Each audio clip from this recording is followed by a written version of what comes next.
Well, good morning everybody, and a very warm welcome to WildEarth. And I wonder if everyone can recognise my voice. I'm sure you can. Good morning. I am so excited to be here on WildEarth, here in Djuma Game Reserve in South Africa. And with me is Brian on camera, and the thumb.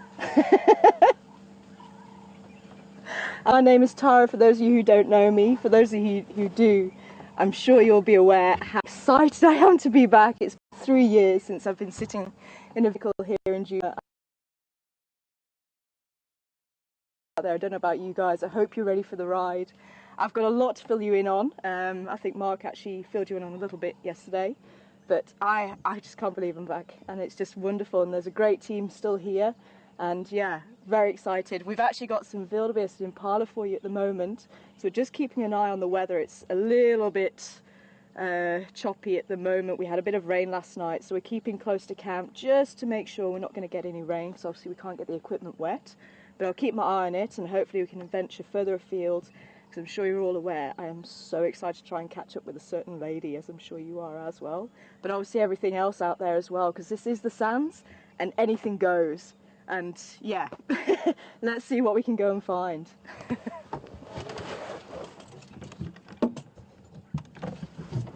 Now please do bear with me guys, there's a few little bits and pieces that are slightly different.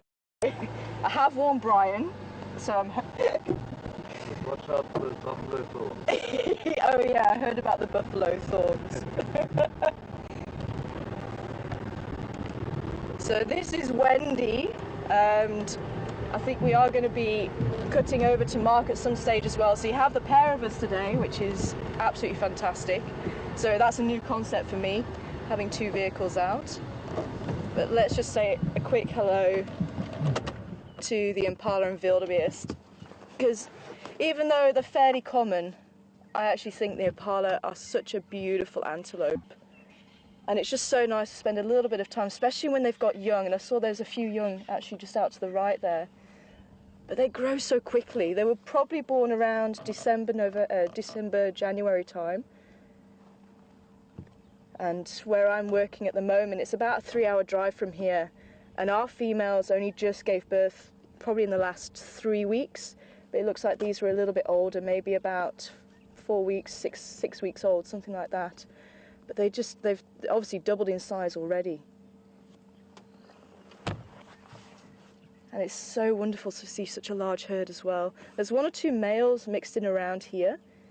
We are going to be coming up to the breeding season around April, May again. It's usually about 7.5 months between breeding and giving birth.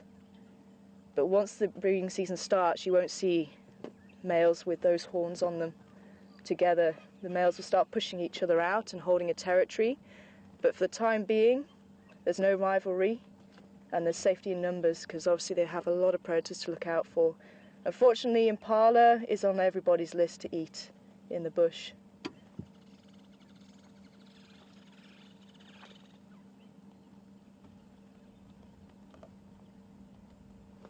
We've also got a few baby wildebeest in front of me as well. Same thing, they've obviously been born around December, and again they grow very rapidly. Try and get my words out. But very rapidly.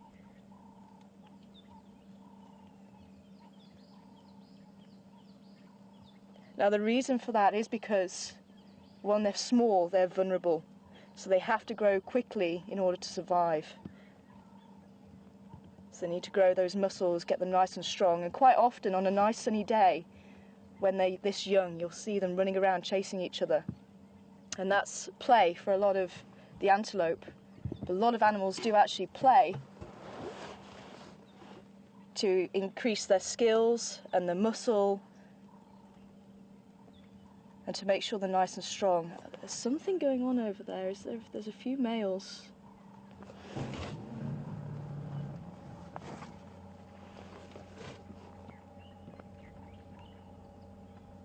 No, apparently not. They're just joining the group. Now there was a little bit of alarm calling just behind. I'm actually just at Inga's house at the moment, on quarantine area, and that's one thing you guys actually might have to help me with. I remember the road, so we shouldn't get lost, but trying to remember the road names, that's going to be quite a challenge. There's been a few that have been coming back to me as I drove in yesterday. I just arrived yesterday afternoon. And it was funny when I first got the call through to say, would you like to come and present for a couple of weeks just to fill in for Mark while he goes on leave? I was there trying to remember the road names. I was like, what's that open area called? It's amazing. 3 years. And you forget what you don't use.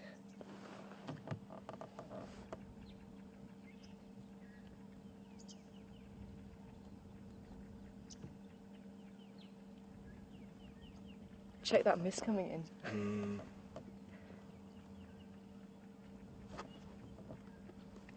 There's one or two impala just looking up occasionally, but you can see there's a lot of white tails wagging, and that's communication to say all's fine, all's well. So if you don't get too many tails wagging, then there could be something and they actually start looking up a little bit more often, just to keep checking. And it's quite normal to see animals, different animals together who don't compete for the same food. So even though they're grazing at the moment, they'll be picking different parts of the grass or different types of the grass, so they can get on quite nicely. But as I say, they can have safety in numbers, keeping a lookout for any potential problems.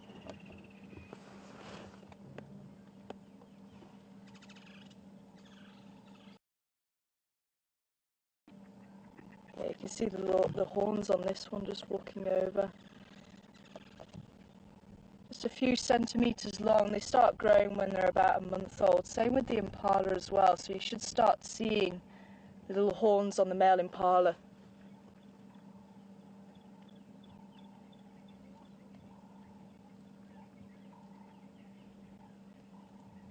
Here comes the mist. Yeah, here it comes. This mist is following me. I had this mist yesterday as well, as I was leaving the reserve to come here.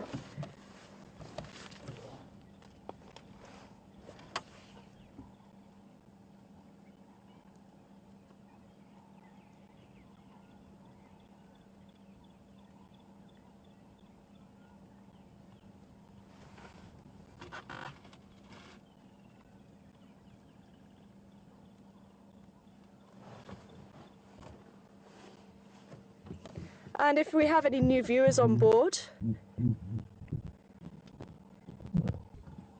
if you'd like to ask any questions, remember this is actually a live game drive from South Africa, which is, if you can think about it, it's just such an amazing concept. The fact we can be here in Africa and you guys, wherever you are in the world, can be watching us right here, right now. And you can actually prove that by sending in a question and asking me anything you'd like. Just be kind.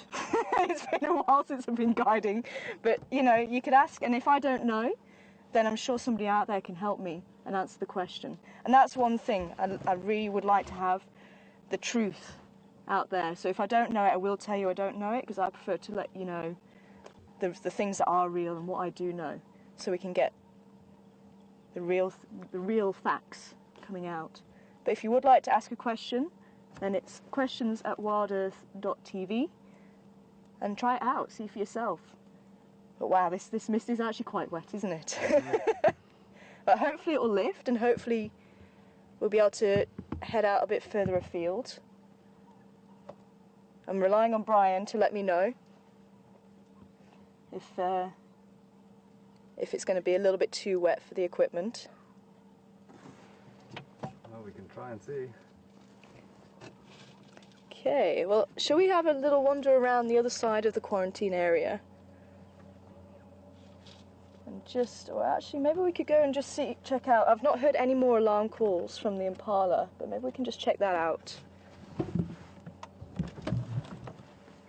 Hello, lady, what are you looking at? You see, this is one thing about the bush. You have to read what's going on, because the animals don't always pop up and say, hello, I'm here.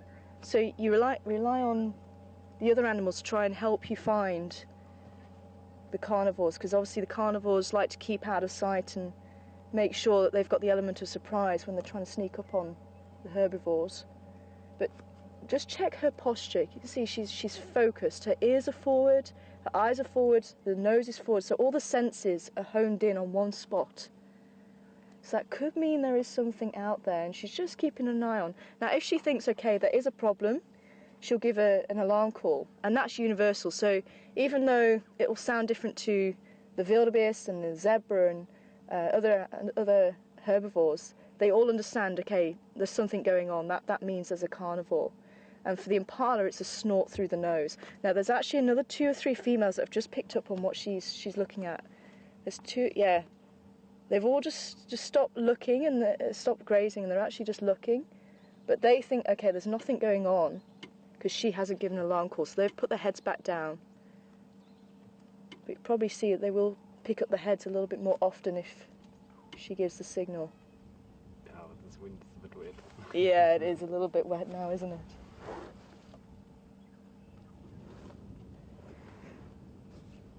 No! You can't do this. Go away. We want to drive. Okay, well, I'm going to turn around and slowly start heading back towards camp, just in case it does get a little bit heavier. But I just want to see what she's looking at, because it could be something, could be nothing. Bless you. That's almost what it would sound like.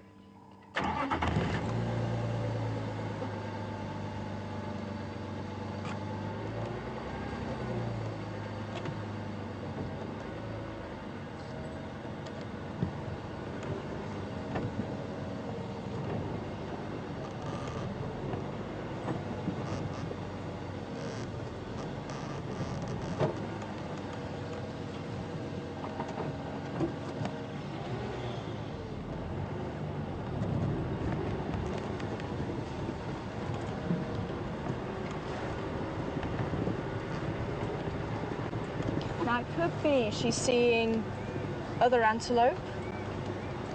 She hasn't given the call yet.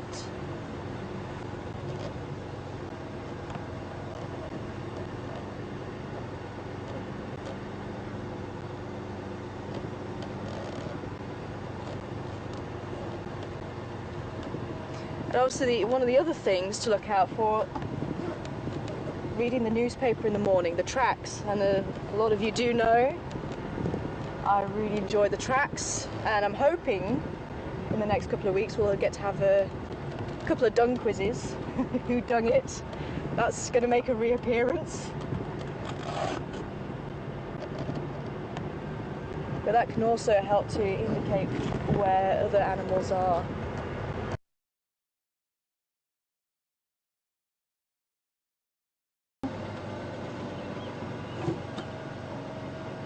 Could be something as simple as maybe a tree that's fallen over and it's just looking slightly different, and she's just making sure it's nothing that's going to be a problem to her.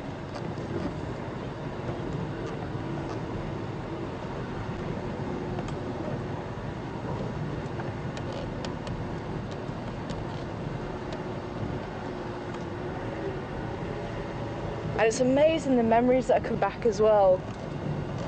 I remember me and Mark being on drive. I think it was me on camera and Mark was driving, and we had one of the boys, one of Karuda's boys, sitting in this tree here, and we had a lioness walk right underneath him. And we were holding our breath to see if she would actually notice he was there, and she just walked straight down towards the dam and joined the other lions, went for a drink. I forget who it was, it might have been Misha, maybe somebody could let me know if you can remember that.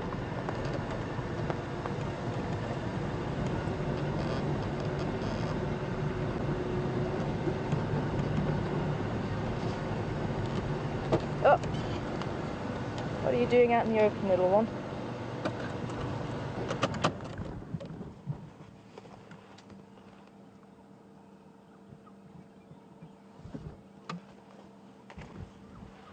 I wonder if anybody wants to try and ID the bird. See if we have any birders on board this morning. Now the key features to look at for this type of bird is the colour of the legs, the colour of the beak, and what's going on with the head. That usually helps to give it away. So if you want to email in your answers, questions@wildearth.tv, and see who comes through with the correct answer.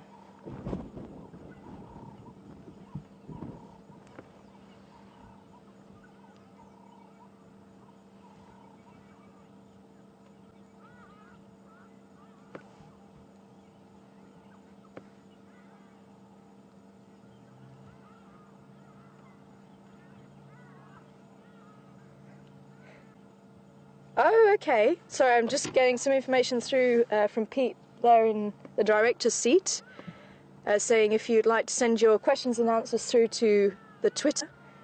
You might have to tell me again, I just got the hashtag. I'm still getting used to this whole hashtag thing.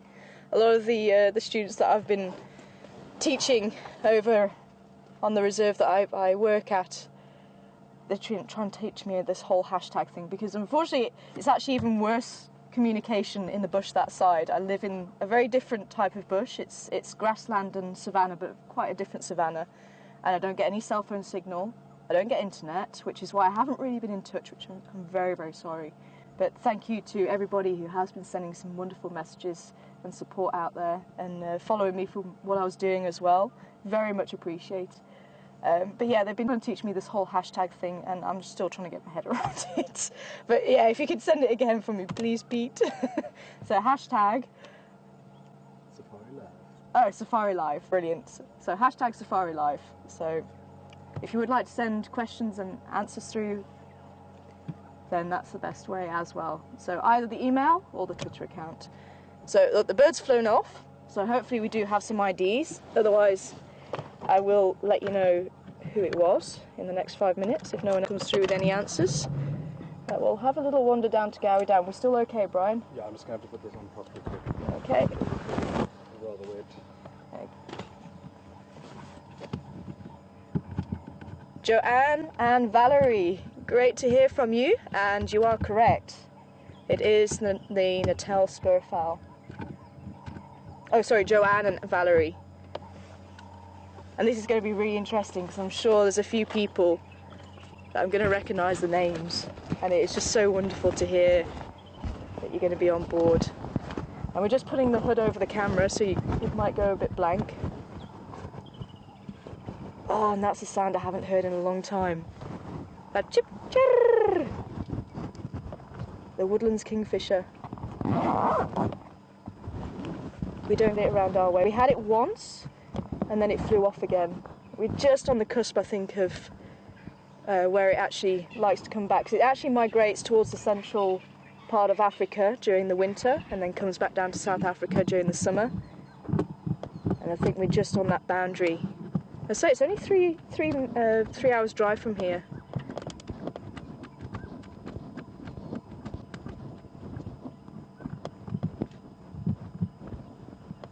All right.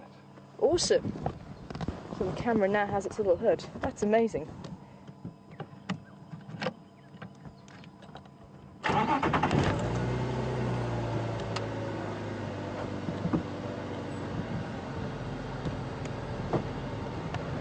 Oh, thank you very much, Pete, and thank you very much, everybody.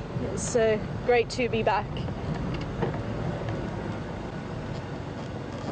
Just wish the sun would come out. But as a lot of you will know, I don't like the cold, and you can see I don't have my jersey, I don't have my coat, so it is still very warm, which I'm very grateful for. Definitely the best month to be back. Nice and warm.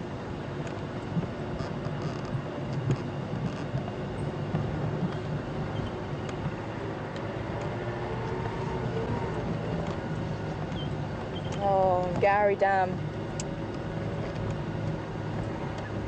Now, Mark did mention I've got a few surprises in store that I'm still going to have to wait until it's cleared up a little bit to go and explore.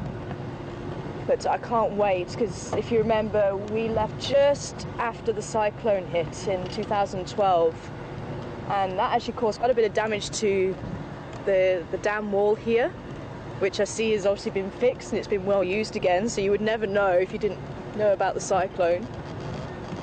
But that was just amazing, just water upon water. But this bit has changed a little bit. Wow! Oh, wow. Yeah, that's caused quite a bit of damage there. Don't know if do I need to get a little bit closer for you to have a look down? I'm sure some of you already know about this, but wow, that wasn't there. It's amazing the damage water can do, hey? Wow.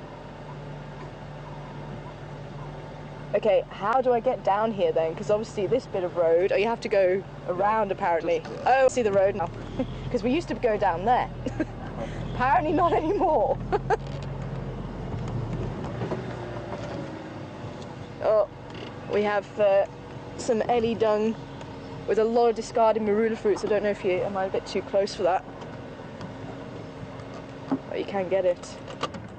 Maybe if some of you were on board yesterday, you saw Mark with the elephant on the quarantine area eating a load of marula fruits, but the digestive system of elephants is very poor, so they actually waste quite a lot. You can see there's full marula fruits there.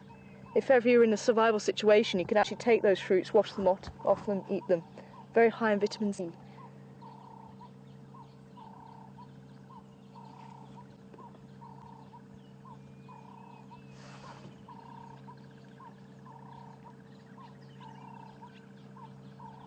I'm not seeing who gave the alarm call. So I got so excited I was just going to carry on. No, we need to just keep a bit closer. So I'll have to explore that side in a little while.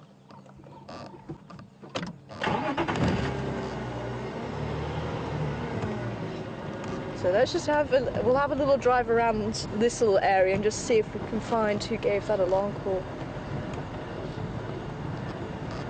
But the male impala might be gearing up for the breeding season, and they do give a bit of a roar as well. I might do that impression if you're lucky. I think it's pretty good, but some people don't think so. But they kind of give a roar and a snort. So if they give just a snort, that's the alarm call. But if they give a roar and a snort, or even a little snort, then it tends to be territorial. The male impala are actually gearing up quite early, around this time actually. So you started hearing a lot of and roaring. And it's amazing an animal like that. And it's beautiful, but they can make such a loud noise. It's amazing.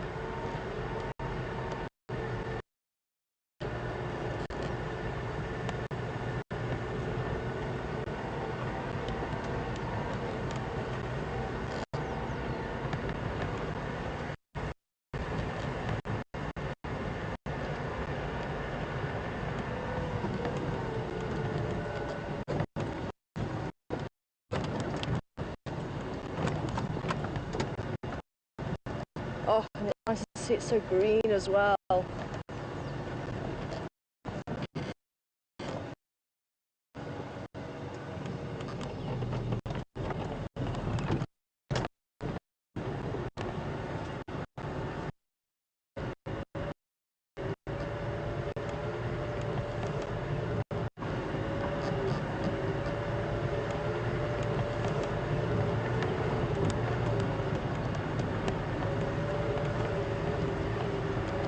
That is actually one thing that's changed, and if you guys are seeing the vehicle as it goes over the wall at Gowrie Dam, you'll notice the aerial's not as long. But I'm still in the habit of making sure the aerial's okay on the trees. And of course Brian's still in the back. Just making sure.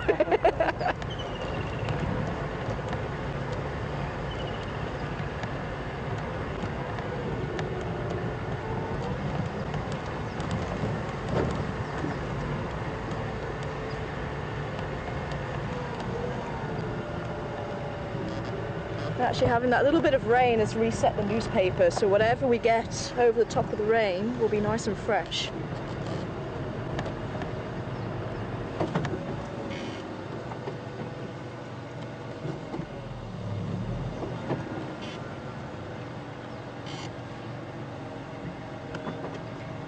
And sadly it does make it quite difficult to see the tracks that were left before. It looks like there was possibly one or two toes from a leopard yesterday that side, so maybe it was the leopard that you guys were following yesterday. Was it around this area that you saw him? Yeah, so it could well have been. Who was it that you saw yesterday? Kunyuma.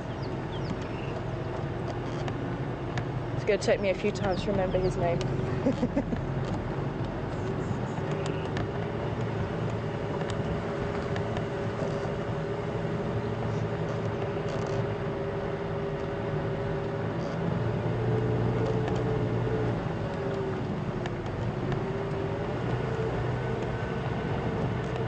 Still not seeing any sign of anybody else this side.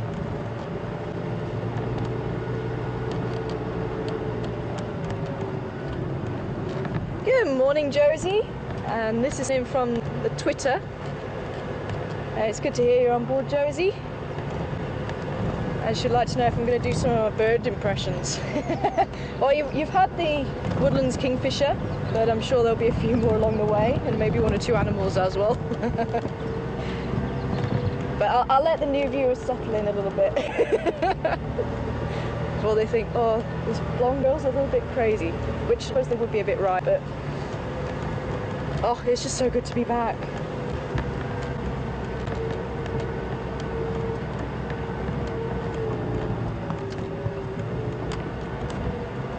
I think there was a drive. I can't remember who it was on. I think it was Sebastian, maybe, who was on camera.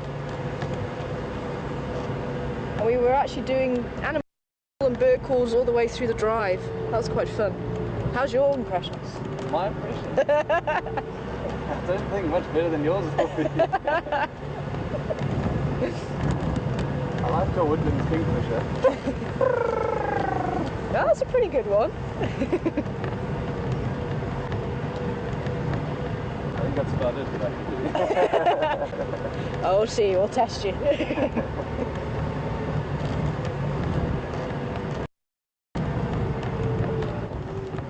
That for me is definitely a signal that it's summer.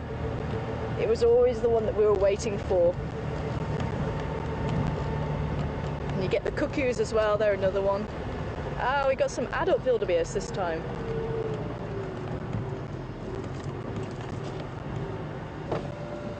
Oh, and one with a lopsided horn. That's quite interesting. She was the one we watched give birth. Oh, is this the one you... Oh, okay.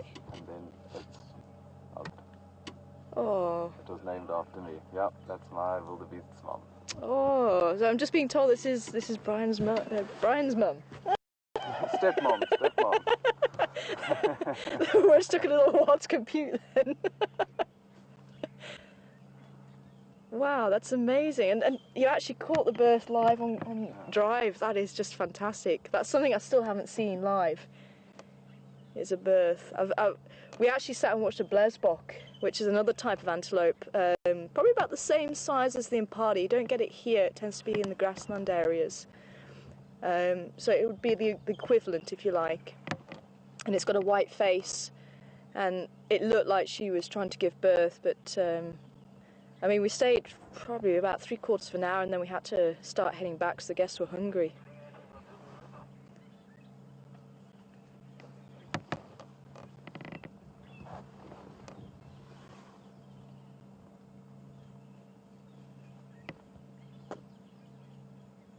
So have you got a name for it? Brian's mom. That's quite unusual to have the horn. And it's also loose, strangely enough. Oh, okay. If you watch that horn, it wiggles a bit. Ah, I wonder what happened to it. Because if it's a bit loose, it tends to suggest that it's actually somehow broken it, rather than it have grown like that. Or maybe it started growing like that and she knocked it.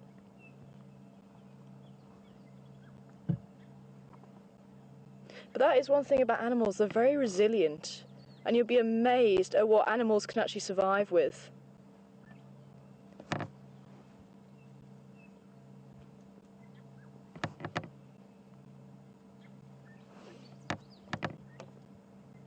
At least that mist is actually starting to lift now, isn't it?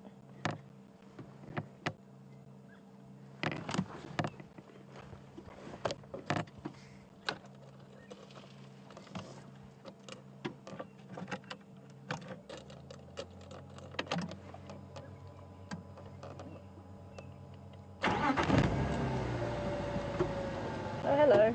Now you decide to cross the road.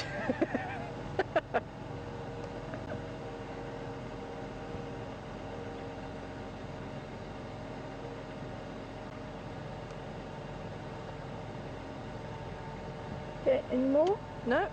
Good, good.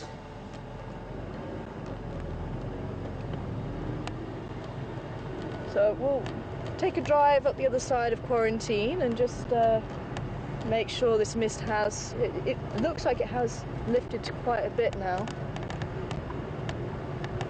So if that is the case, maybe we can actually start exploring a little bit further afield.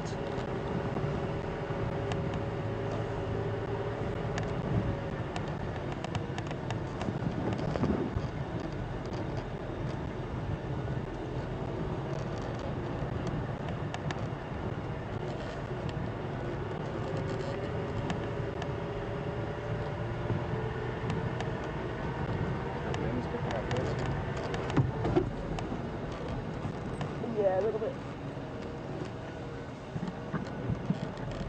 I'm putting funny faces at everyone, sorry. Just checking the lens.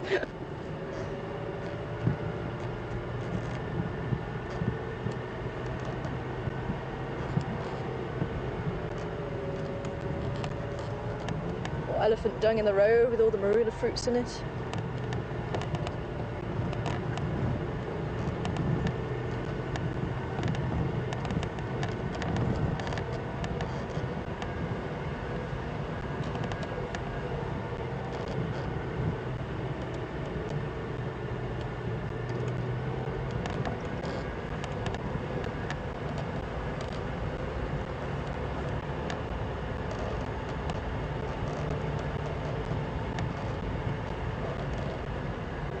Don't tend to see much in the way of the smaller carnivores, but just here was where we saw serval, and I was so excited. We actually saw it just before we went live on one of the night drives,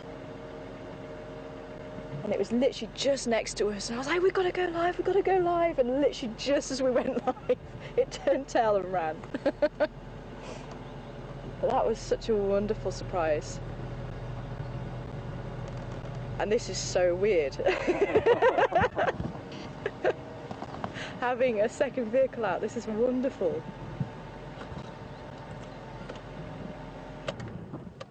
I'll let Mark actually come up and say hello to you all.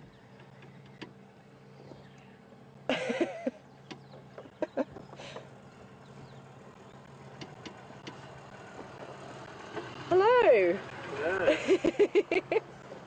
It's fancy seeing you here. Thanks for seeing you here. What are you doing here? You're supposed to be with leopards. Yeah, no. Well, my What are you leopards doing? aren't playing ball, so I thought I'd come check out your leopards instead. Okay. Well, I'm sure some of them will have missed you. Yeah, well, I caught partial spore down that side, probably from your boy yesterday. Yeah. But Welcome back. thank you so I had much. to just come past and say welcome back. Things are getting a bit damp. Yeah. Shouldn't be too bad. Hard to tell with this weather. You know, we haven't had rain for how long? Weeks and weeks, and then the day we get English that's coming in. Oh, it's got to bring the weather.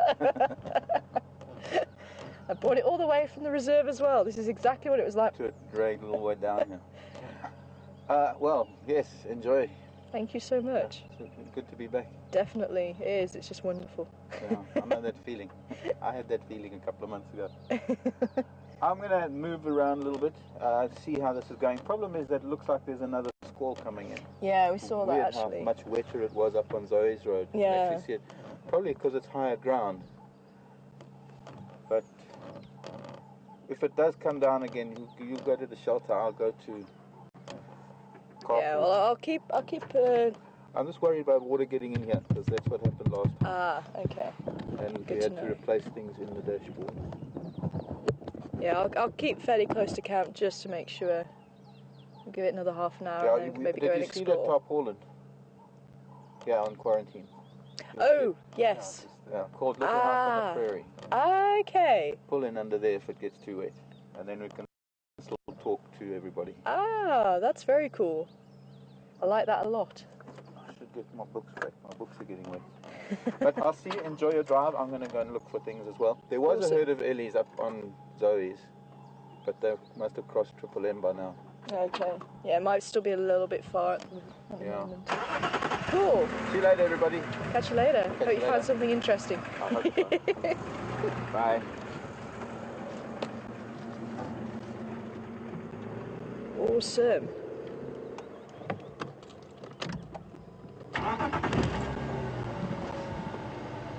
It sounds like There's not many people out on game drive at the moment.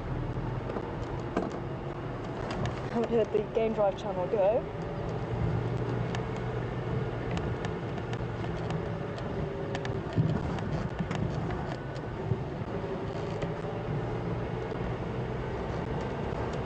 But funny enough, the cats don't seem to mind this weather. So for cat viewing, this is not too bad. But funny enough, the cats don't seem to mind this weather.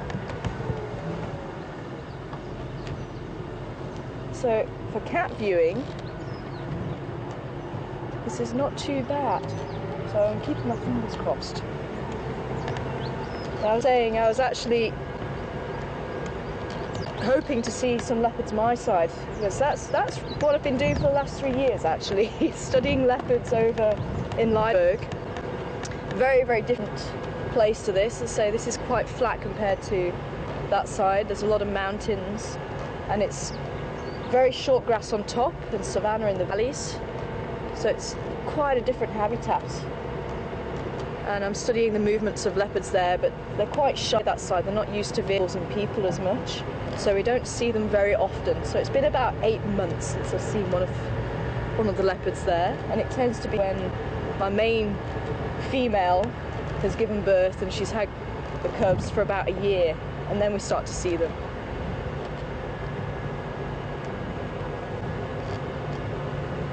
So I'm hoping Kunyuma will pop up and say hello.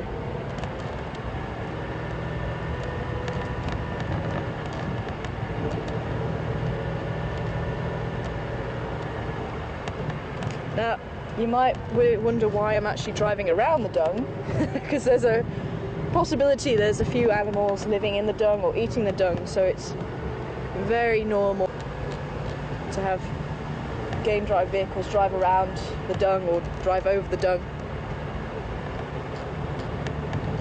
just to make sure you don't squash any animals. Say drive over the dung, I mean not drive through it, drive with the wheels around it. Avoid the dung. That's the one. Why say one word when you can say 20? That's me.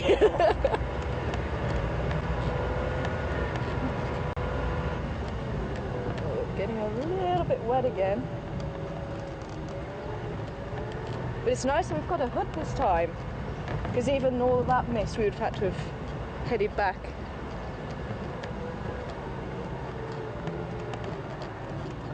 Well, at least we can stay out when it's a little bit misty, which is good.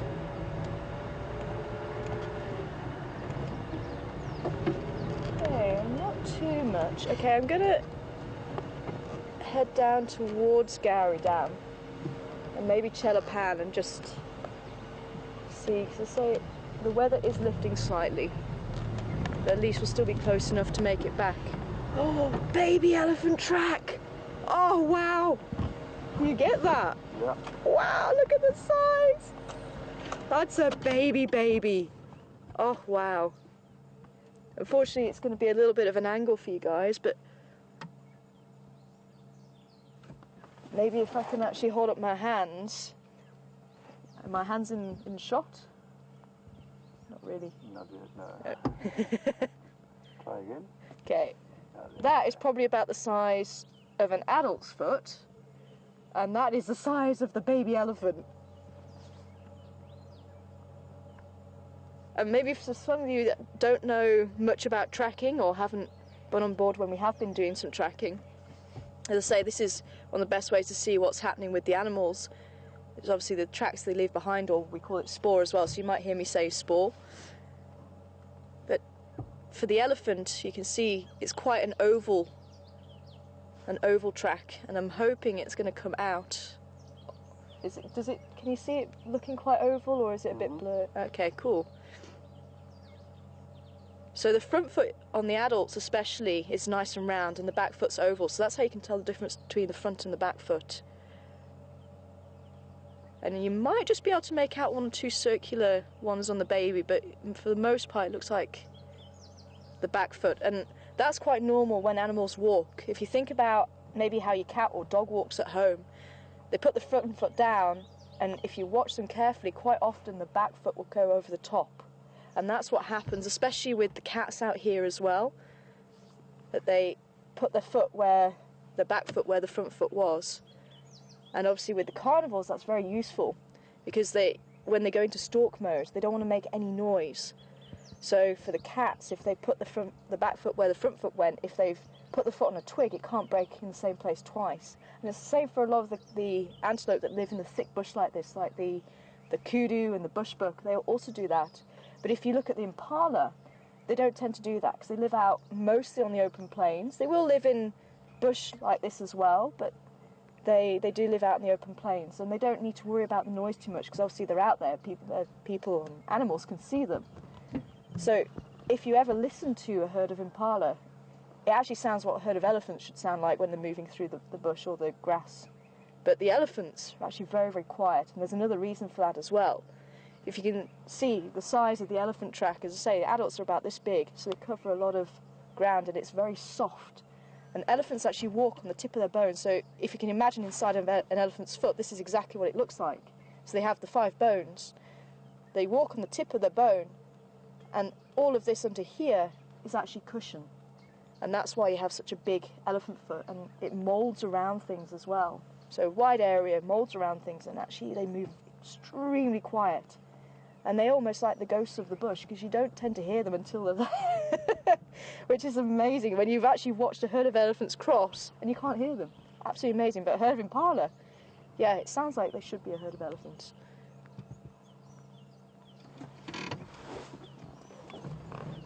You go ahead, Mark.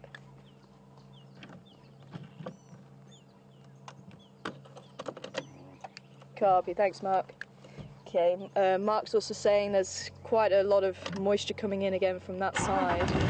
So, oh, there's a kingfisher that just flew in there. I don't know if we're going to be able to get it. It's holding off a little bit our side, but I am going to move towards the, what did you call it? Little house on the prairie? Yeah. Can you see it? Yeah, I was on it. No, it's gone. Oh, did he go? Maybe some of the viewers can ID it for me. I didn't quite see the colours. I was hoping it was a woodlands, but it might have been somebody else. Maybe someone will come through with a positive ID for us. I wasn't quick enough with my binoculars.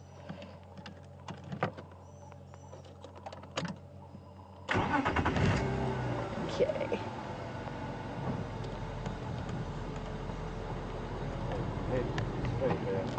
Oh, I can go straight? Okay. Yeah. I thought this was the little road as well. So there's another road from that side to it? Yeah, it was. Oh, okay, perfect.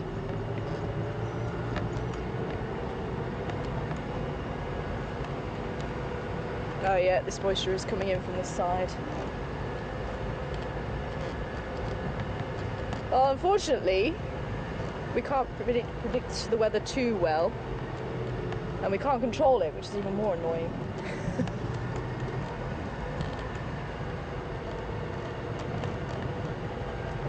But c'est la vie.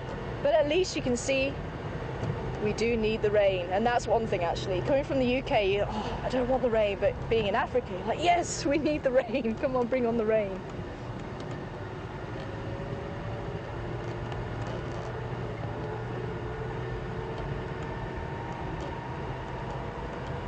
Oh, are you saying we should go back? No, we can head for we can go this way. Yeah. Okay, cool. I say this little road's new. Yeah.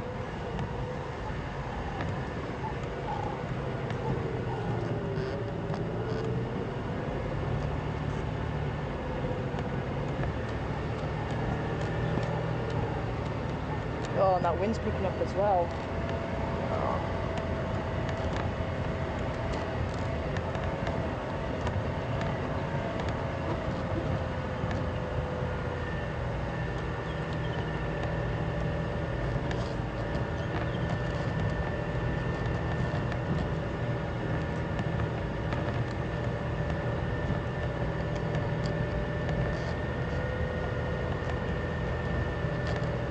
tell you so, the vehicle as well is actually very nice. I just suddenly realised it's not making the gunda gunda sound. Doesn't sound like a tractor. It's very nice and quiet.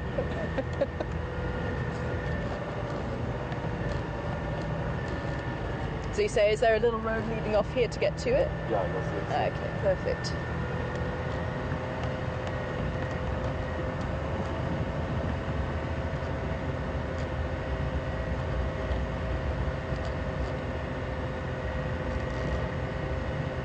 There we go.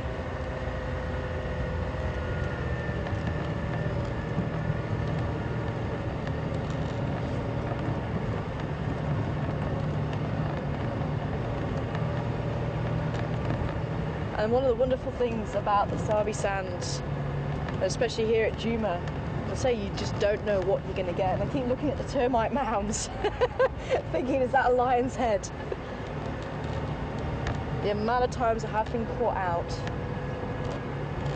But there was once, and I thought, oh, there's a termite mound, and actually no, it was actually a lion's head.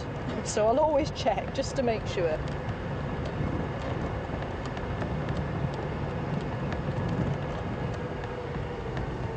Hello, little Franklin. Maybe some of you might have missed a Franklin before, but this is the same Franklin as we saw before, Natal spurfowl. It used to be called a Franklin. I should use the proper name. That's one of the things. The birds have actually gone through maybe 2 or 3 name changes, so it's trying to keep up with all the different name changes.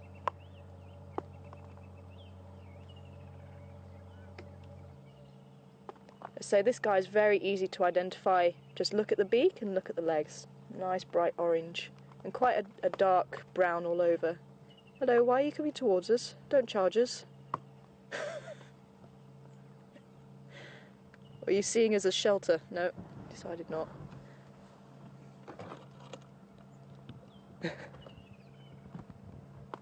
You can see he's running through the bush. He is a ground bird. You can see nice and camouflaged now.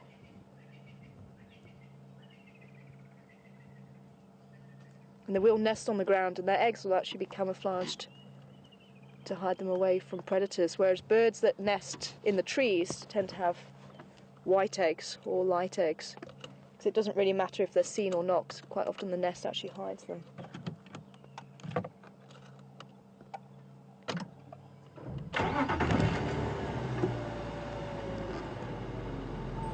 Taking shelter under the silver cluster leaves.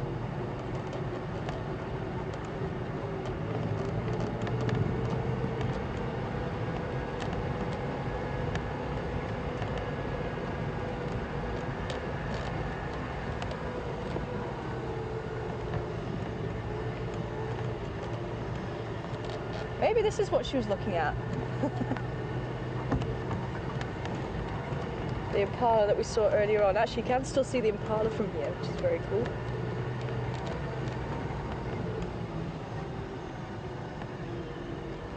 Okay, do I need to reverse it or can I just drive it? Drive straight in? Yeah.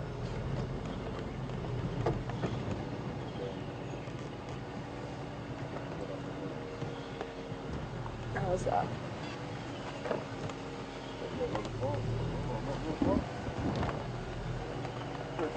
Ah, very, very cool.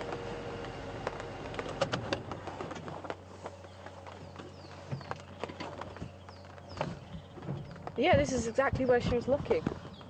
So maybe it was this, maybe this was moving or for some reason just caught her eye a bit more than usual. Because while we've been driving around we haven't heard any more alarm calls.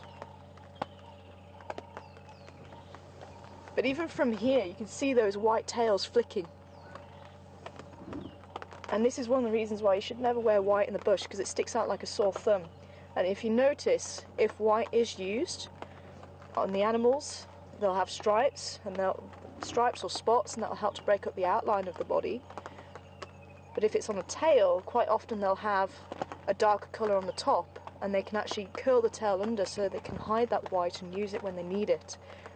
So especially the kudu and some of the other antelope that do have this white tail, they can curl the tail around when they need to, and it's often called a follow me sign. So as I say, you can see how vivid it is, stands out in the bush, So if they're scared, or if there's a predator, they want to try and keep together, so they'll curl the tail so the rest of the herd can actually follow each other, so they don't get split up as much. And then once they find a nice spot to shelter under, they'll put the tail back down, and that sudden flash of white is actually gone, and then the camouflage again, and that also helps to avoid the predator. So the predator thinks it sees the white as well, follows the white, and then it disappears. So it's got two possibilities. two reasons for having the white. So follow me sign, but also helping to confuse the predator.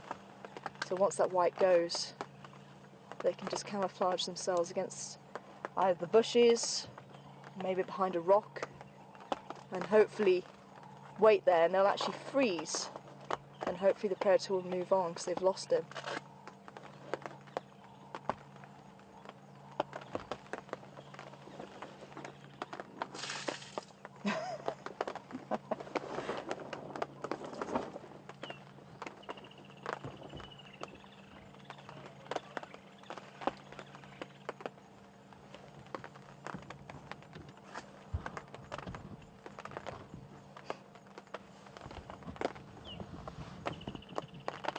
So a few people have been asking a little bit about my background, and as I say, some of you are obviously wondering what I've been up to for the last 3 years, so this is probably the best opportunity to actually have a chat with you about what I've been doing and everything.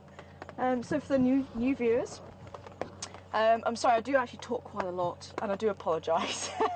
And I say I'm so excited just to be back as well, but I'm sure I'll settle down. But yeah, originally I am from the UK, as I'm sure my accent will tell you a little bit about that. I've been living out here in South Africa for, it'll be 9 years now, I can't believe it. Wow, that's quite a long time, about a third of my life. But I've always had this passion for animals, even as far back as I can remember. I think I was 5 years old and I said I wanted to see a kangaroo. That's my very first memory. I think I drew it in my book. Very, very first memory.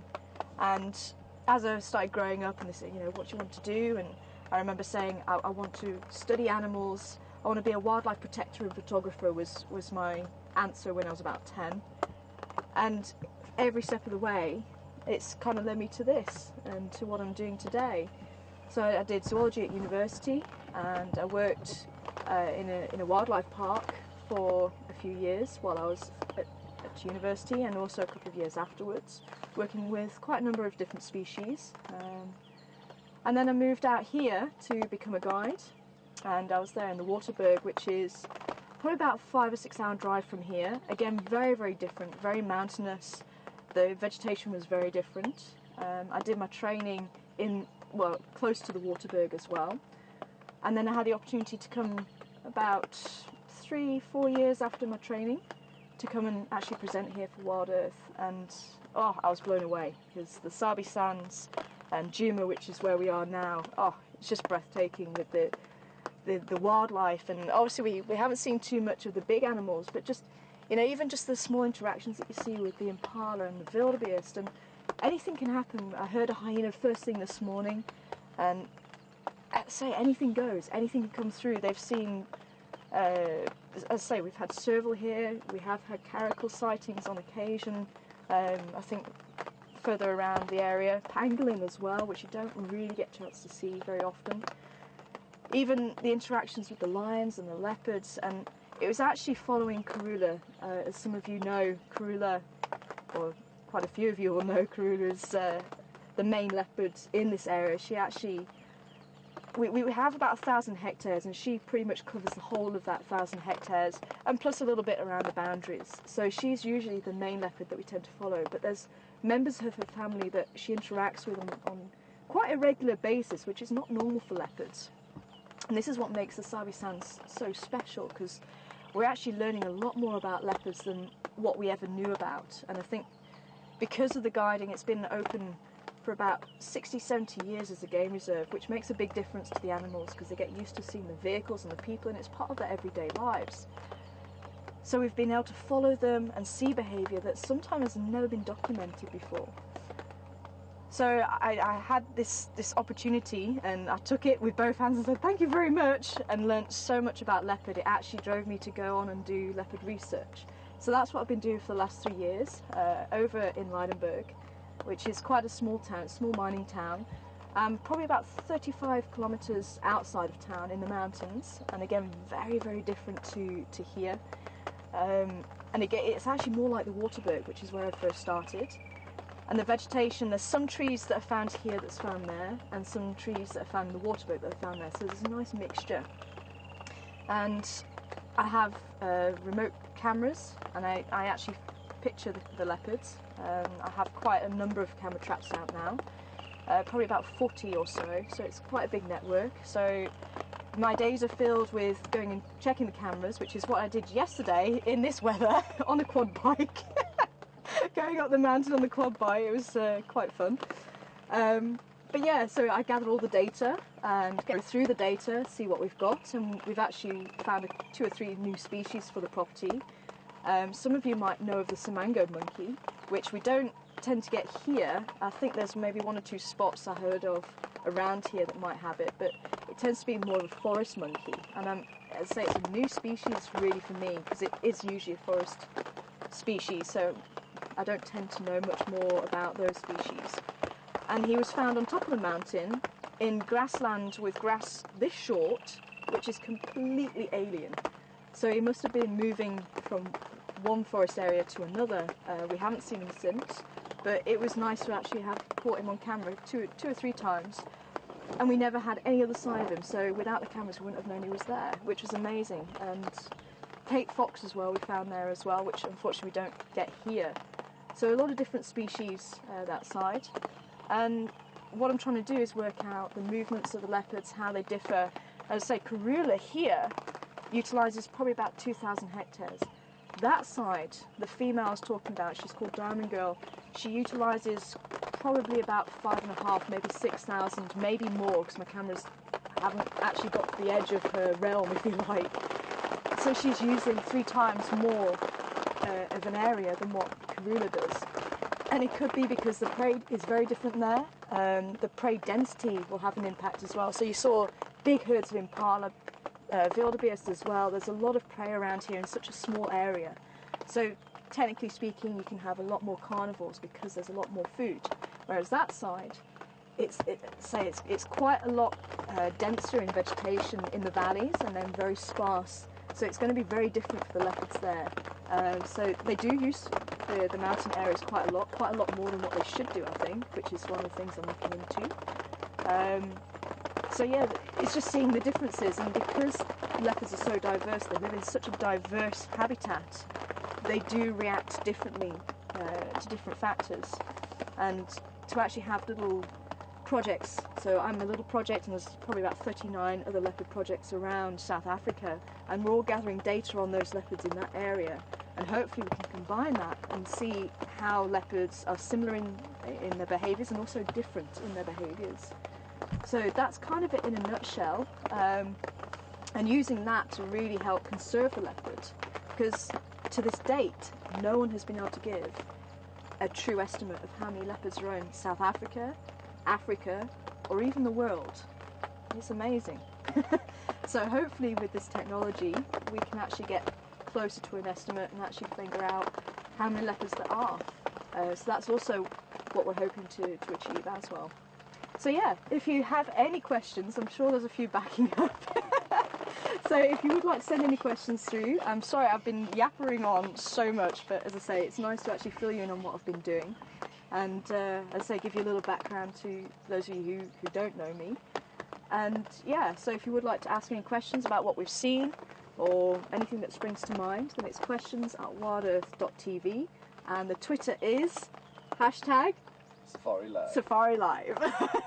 I need to write that down. It's very easy to remember, but it takes a few times to get it in here. So, but yeah, as I say, it is just fantastic to be back, and I'm just so excited about what we might see. I've heard you've seen wild dogs, the lions. I think I need to be fielded big time on the lions, because when I was here we had the Majingilans, which was a coalition of 5.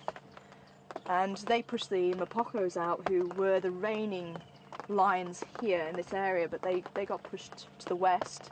And me and Mark were actually talking about that last night, and we actually saw the Majingi lions when they first arrived, and they had very little mane, and they really looked like the little rebels that had come in. I think they came in from the Kruger side, if I remember rightly, and they were just walking down Gary, Maine, as if they owned the place already, and it was true. They just took over and just, yeah, made it their own. But I hear there's a Birmingham pride now.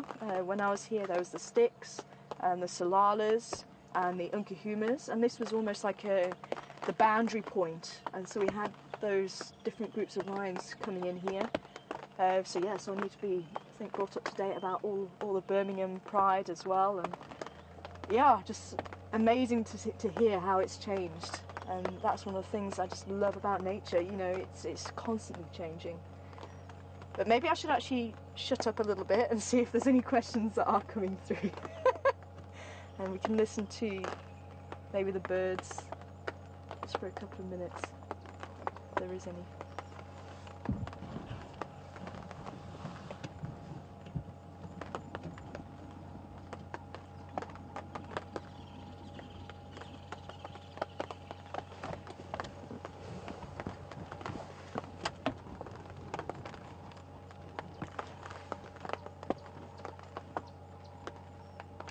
Are there any questions that you'd like to send through, Pete?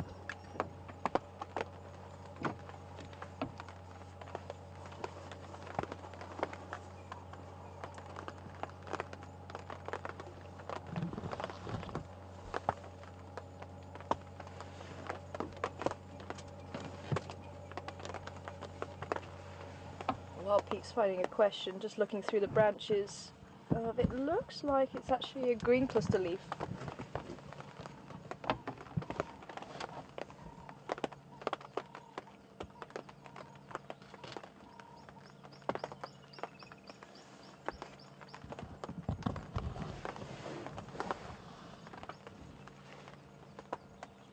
Hi, was it Yogi from New Mexico, or was it Jody?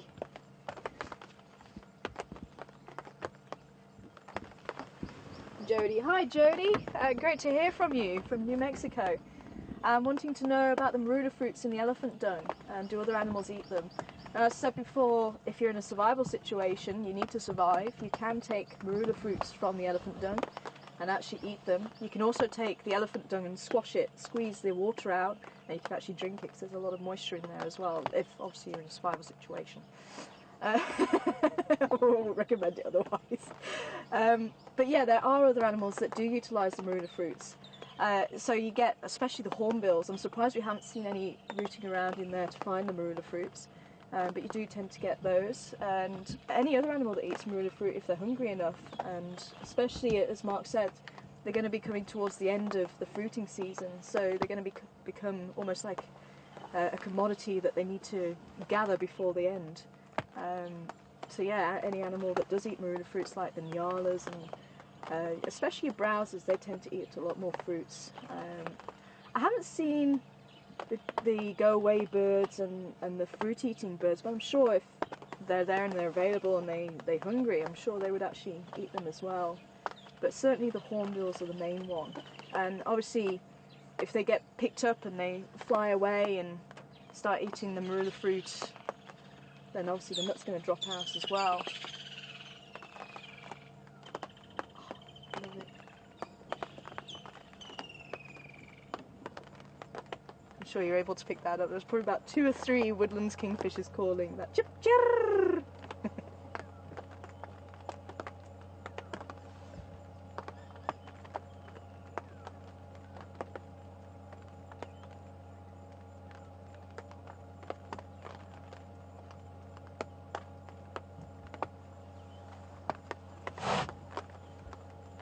Good morning, Jeffrey from Texas, and very good question, very interesting question. And Jeffrey wants to know, would I include jaguars in the count of leopards for the global count? And they're actually a very different animal. Unfortunately, I couldn't bring my library, so I don't have a picture to show you. But the leopards are actually a very different animal to the jaguar, even though they look very similar, and technically speaking, they actually they fill the same niche or same role. That's what a niche means. Jaguars are found in South America, leopards in Africa and across Asia, and leopards are the most widespread of all cats, from South Africa right the way up through the northern parts of Africa, into the Arabic states, and right the way across to Russia in the Amur Valley, and also down into Indonesia as well. So they've got a really wide spread, which they're actually one of the most successful cats because of it, and that's one of the reasons why it's quite difficult, because they are found in so many areas. The jaguar is, as I say, the South American equivalent. If you look at them, if you had them side by side, you'll see they're very, very different, but to a lot of people, they think they're the same animal. One of the big differences with the jaguar is that the rosettes. So with the leopards, they do tend to have rosettes, which are probably about this sort of size, and they have spots around, especially around the face, and sometimes on the flank, on the shoulders, and maybe around, on the belly and those sort of areas. But generally speaking, they have the rosettes. With the jaguar, they do tend to be a lot bigger. Maybe it's sort of this sort of size, and they have a spot in the middle, and that's one of the differences. Jaguars, they forest dwelling more than out in an area like this, so they tend to be a lot darker, because obviously you want to blend in with the forest floor. Rather than being light, they would stand out. Whereas here in the savannah area, the leopards very pale, so they can blend in, especially in the winter. You might have seen some of the previous clips of WildEarth from the back drives, and how dry it can get here. You can see the grass is all yellow, and the browns, and then the trees also yellow, or some of the leaves have gone as well. So a very, very different environment, so the leopard has to blend in with that.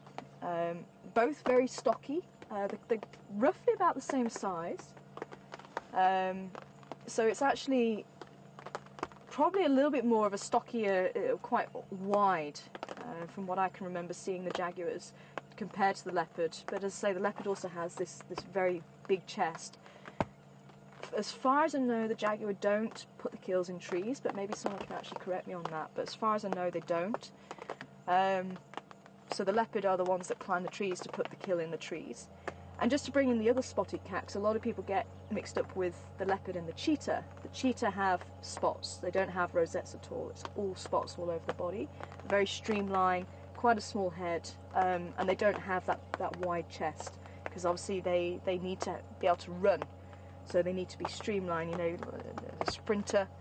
And if they have that extra weight, it would just slow them down. They wouldn't be able to catch their prey. So very, very different cat. So hopefully that helps you out a little bit with the jaguar and the leopard. And apparently Mark's saying that it looks like the weather is lifting a little bit. I'm hearing a few drops, but that could be from the trees then. So I'm thinking, should we give it a go? See if we can get a little bit further afield. Yeah, why not? Yeah? Awesome. But yeah, keep your questions coming in, and we'll see if we can find anything interesting for you out there. And just remember, for those of you who might just be joining us, we've just been here on the little house on the prairie, here in South Africa, on a rainy day, which doesn't sound quite right when you're saying you're in South Africa. But we do get rain, we do need the rain. But we are on a live drive, and as I say, unfortunately we can't predict the weather, and we can't control the weather. But we can certainly try to predict it. It looks like it's quite light over there, so I think it is worth maybe trying and see if we can get a little bit further afield. I am so eager to get out there and have a look at what's changed. We actually did head down to Gowrie Dam and saw that the road we used to go onto the wall is no longer drivable. You just undressed the camera. Oh, we're just going to take the hood off the camera, so just give us a second. But yeah, if you are joining us, we're live from South Africa. Wherever you are in the world, you can actually watch us, see what's going on, from the comfort of your own home. And if you don't believe us, try it out. Send a question in, although I have been talking quite a lot. Is one of my flaws. I could talk the hind legs off a donkey, apparently. I'm always used to say that. And she's so right. But hopefully, if I can give Pete a chance to get the questions through, then you can see we are actually live. And if you'd like to ask a question, it's questions@wildearth.tv.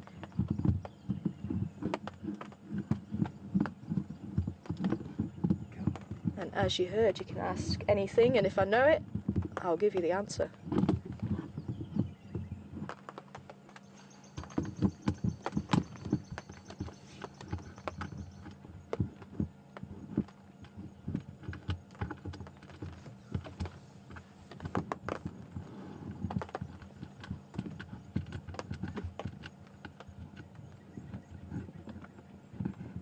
Good morning, Lynn.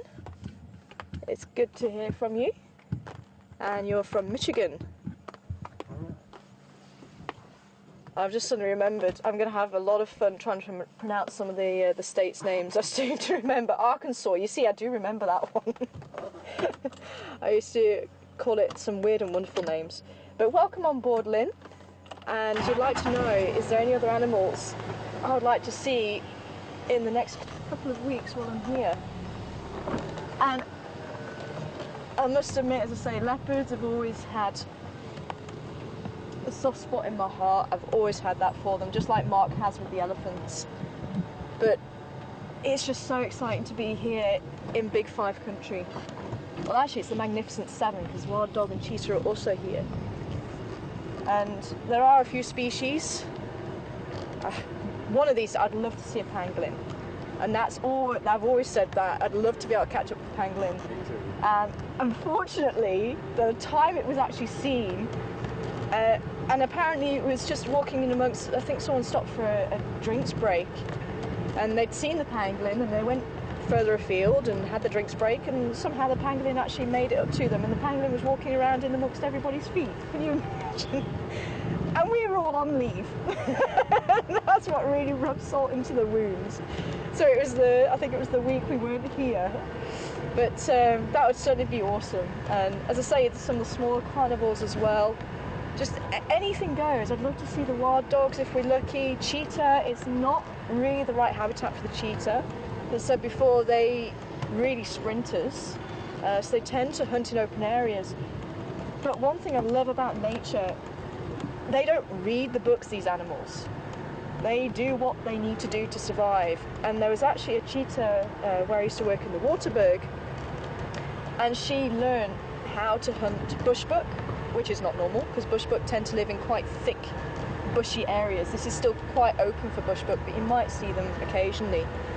But thick open areas, thick open areas, listen to me. Thick bushy areas, and she actually hunted very successfully, and we just couldn't believe it. So not the norm, but we have seen cheetah here. We had a coalition of 3 males who I think came in through Mvubu and went that side of Djuma, and we actually had a standoff between a young male leopard, Mishu, I think some of you might remember.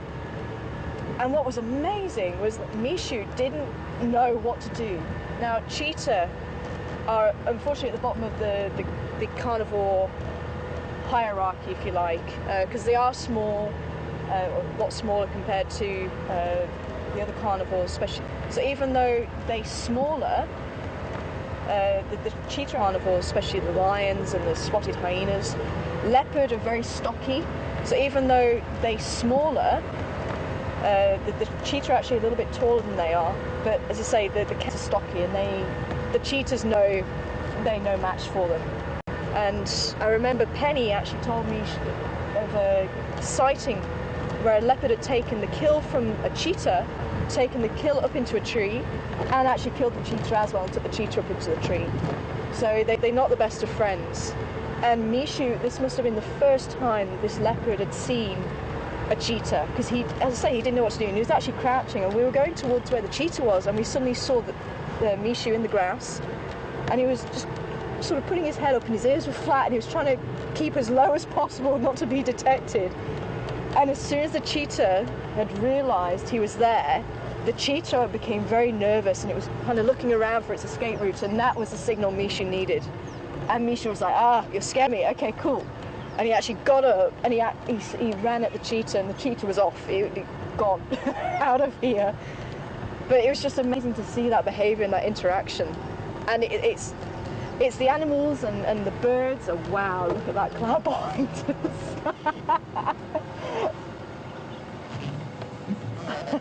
That's quite dark. We'll have to keep an eye on that, but maybe actually moving that way. Keep your fingers crossed. But I'm going to make a little turn around by Chelapan, I think. But we'll keep an eye on that. So yeah, so it is the animals and the birds that I'm eager to see.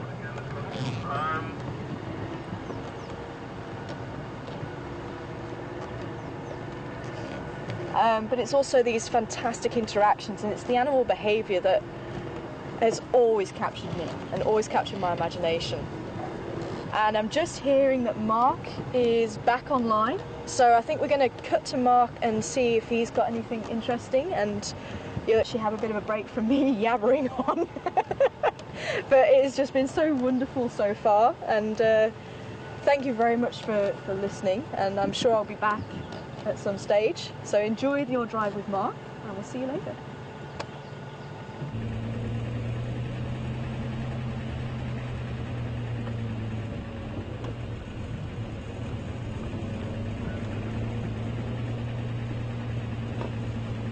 Morning, everyone.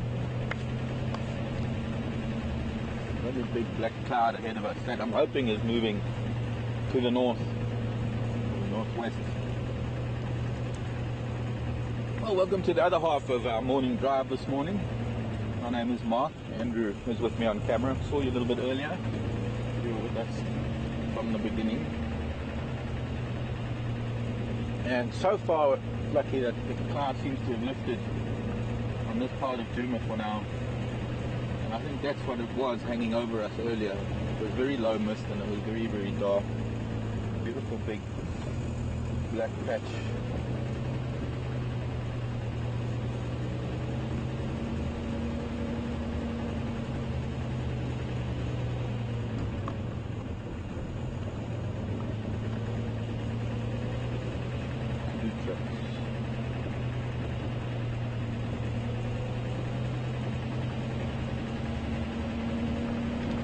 I don't think we've had sufficient rain, or rather water that we can call it rain. It was mist and drizzle. If anything, it washed a bit of dust off of the leaves and it's dampened things down a lot. I don't think it would have penetrated the soil very far. But maybe promising things to come. We are in full moon at the moment. A very good chance of getting some more rain now over full moon. This gives us a beautiful view where we are now. It gives us a beautiful view to the northwest. And this really low-hanging cloud, probably sitting as low as 5,000 feet, 2,000 to 5,000 feet. Even lower as you look down. In fact, that's moving over Manyeleti now. It's getting very dark in Manyeleti.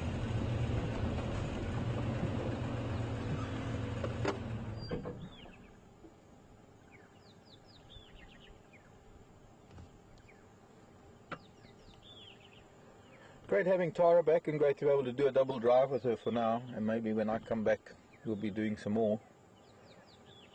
But I am heading out of here today, going to the Timbavati.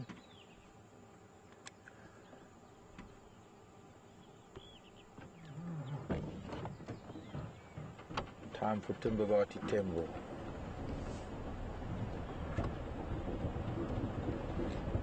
And I'm going to leave you all in Tara's capable hands.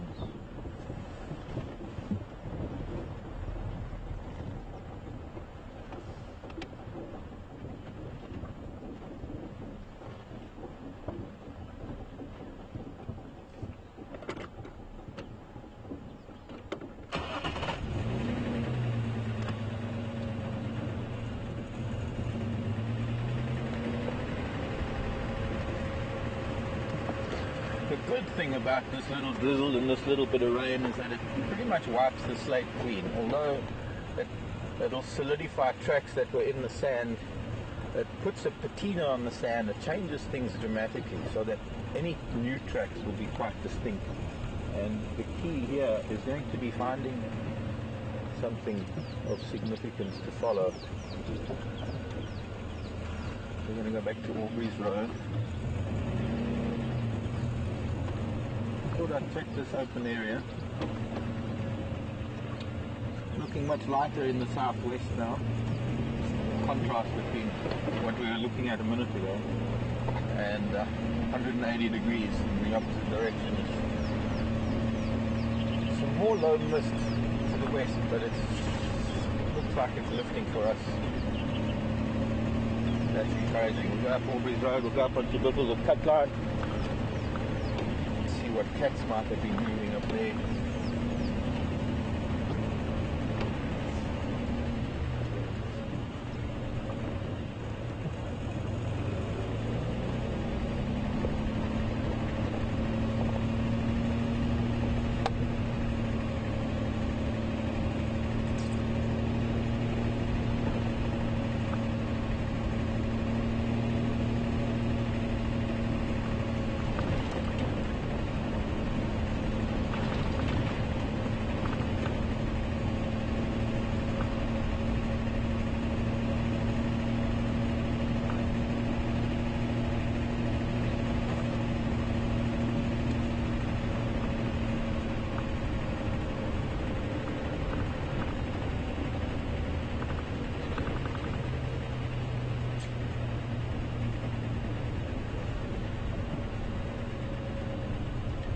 Sally in Wisconsin.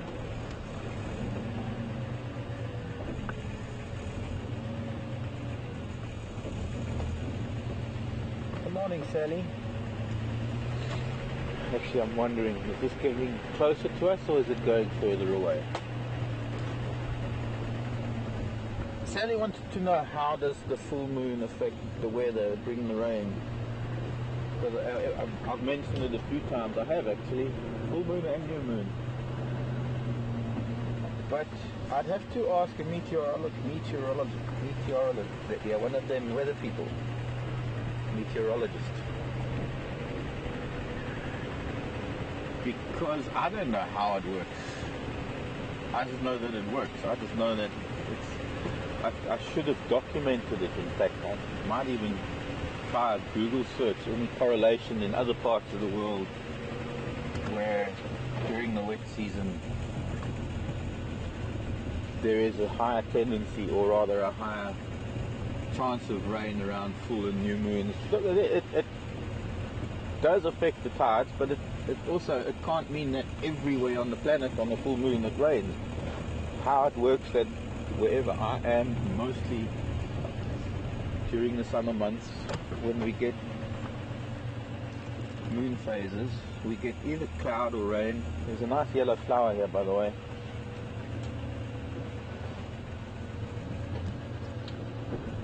I want to get the one at the back there, that bit of blossoms on it, that's nice. And I'm not sure what it is. I'm not sure if it's the Sphagnum, because it's a creeper.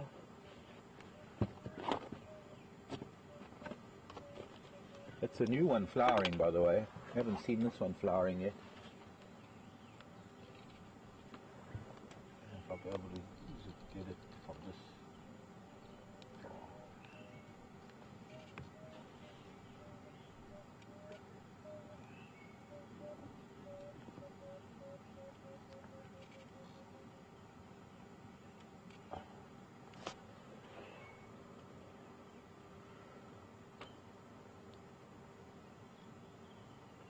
Now I need to find there's more on my side of the road.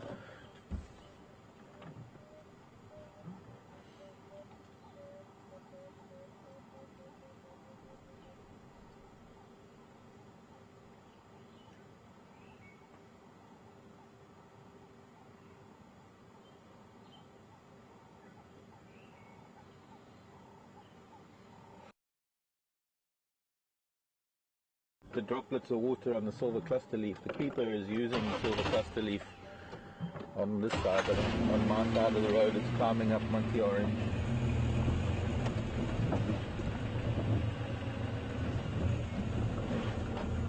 get a good photograph of this one so that I can identify it later. I'm just looking at that leaf. A little different.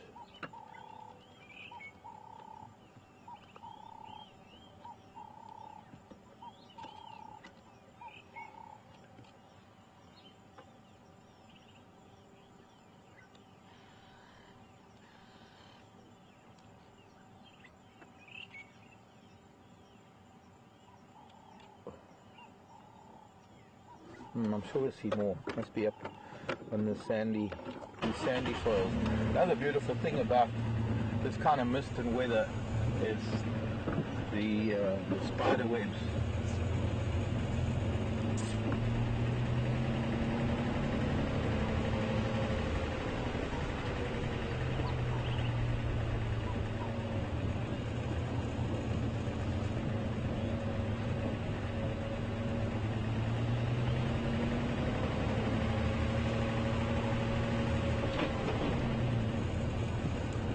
Demnocarpus pruriens is a similar flower, but I'm not sure if it's the same one. And that is, if anybody wants to look at it, in a nice website for looking at flowers is a site called Plants Africa. That's plants with a Z or a Z, Plantz Africa, plantsafrica.com. And it helps to know the families, or at least helps to know more or less where you're looking when you're looking for flowers, but they've certainly got a very large database. So maybe Demnocarpus is spelled Sphegamnocarpus, Demnocarpus pruriens.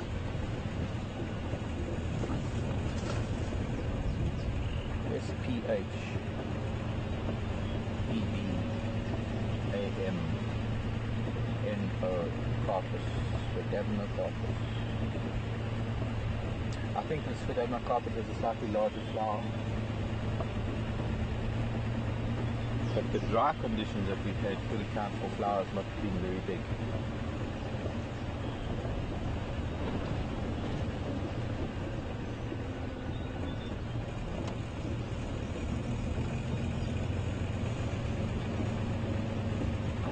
Look in my book.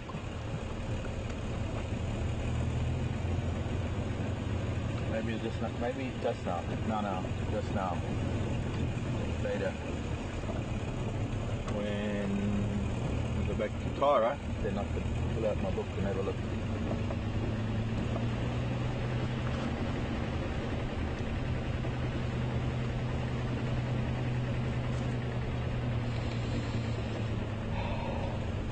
Smell after the rain, or when it's damp after it's been dry.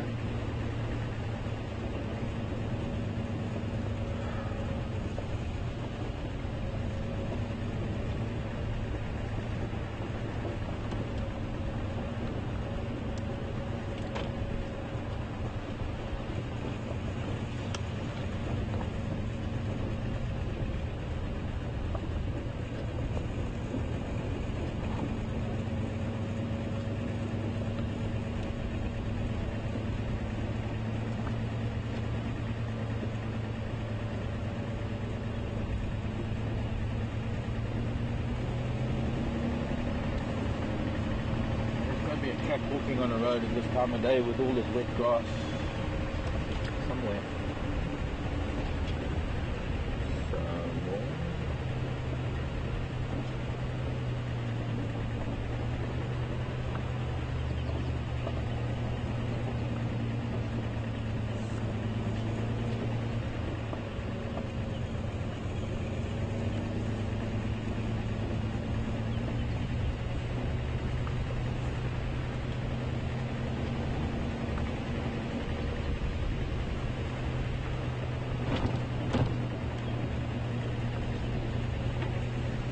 Of fleeing Kunyumas who are up on Torchwood, Buffelshoek.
those hyena tracks. I'm going to follow them, only because I want to go down Gallagher shortcut anyway. And eventually come back up to Buffalo cut line, but for now I want to just see if there's anything that is crossed over. This is a major crossing area. It's an intersection of a number of roads, and animals use the roads. The hyena came from Buffelshoek, came over this way. Nothing on the road, so always a heart-stopping moment when you come to a road like this.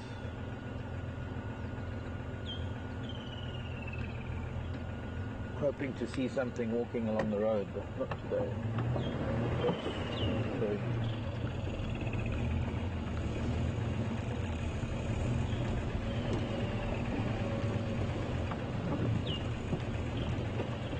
Only that one hyena.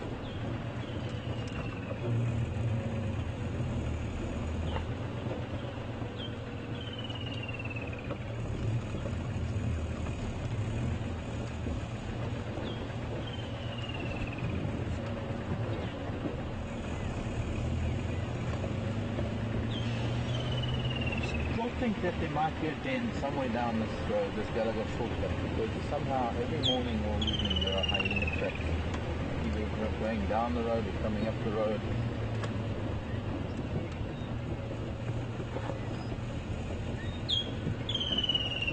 Morning, Kingfisher.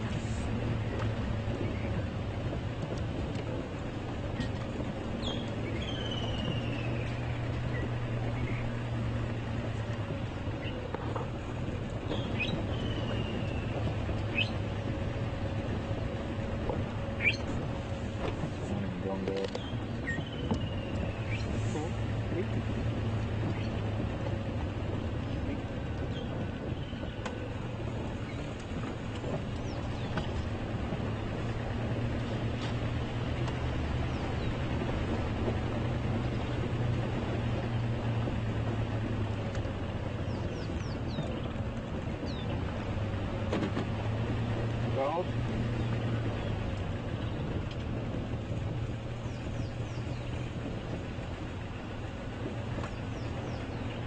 Not guitar.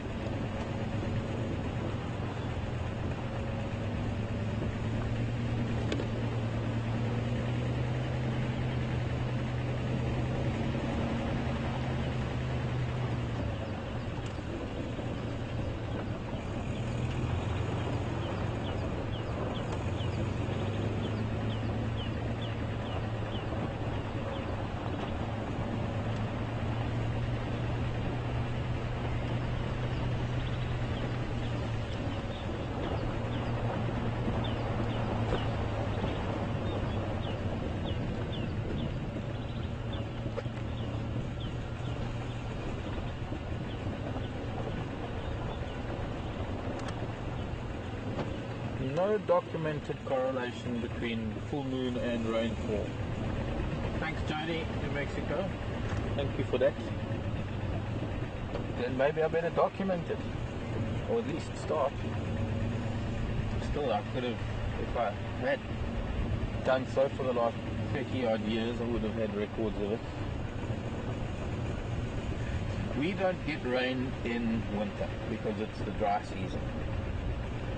But 8 years out of 10, in the middle of July, we will get an overcast rainy day, and guaranteed it will be on a full moon.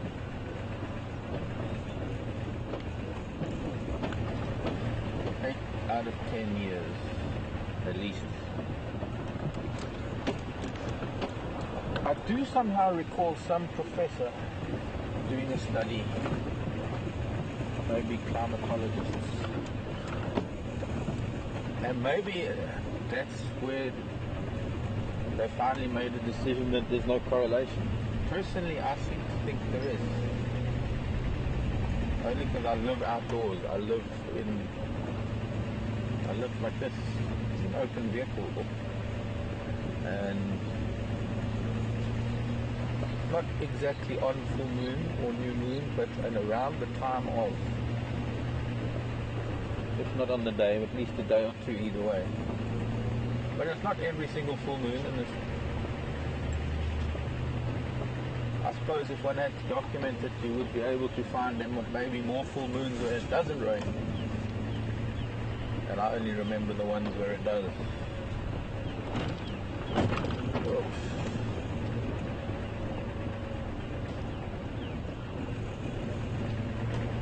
Still, I'm going to look further into that. Thanks, Jody, for the Google search from New Mexico.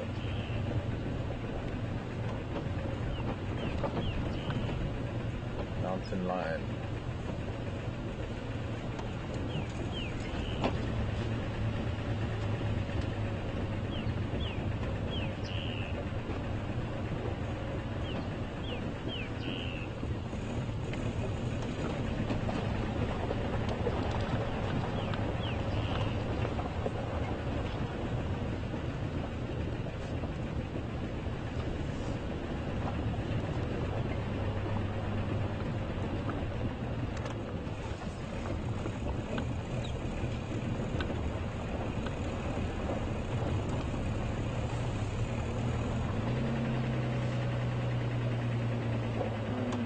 There. I think it's spider. Or is it the droplet? Droplet.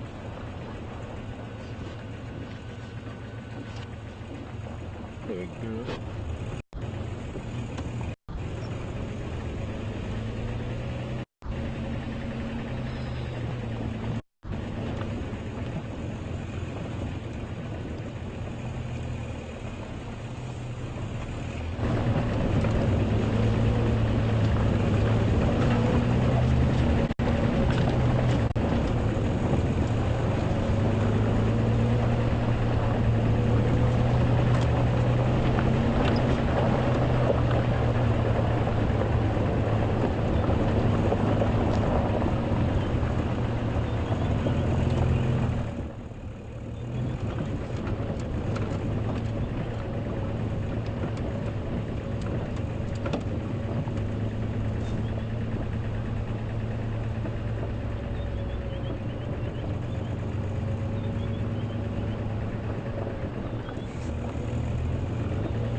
Turning into a beautiful morning, and I think it's just going to get better as the day wears on.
Morning to Canada, morning Maureen. Actually, we've got kudu bulls up ahead. I'm not going to talk too loud, and it's our monster kudu and his mates.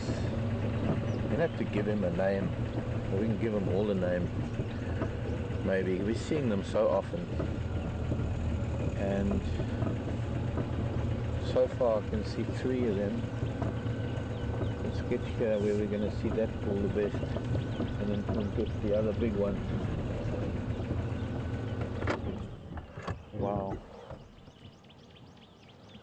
Just all these twisted spiral horns. You can see the difference in the twist between those two now, and even the third one at the back. So the one that's in the middle, the one that's got the tighter twists and the narrower horns that we're seeing through the big boy, We'll call him Twisty. This big one, I don't know, what should we call him? Monster kudu. They're eating all the little white berries off of that potato bush.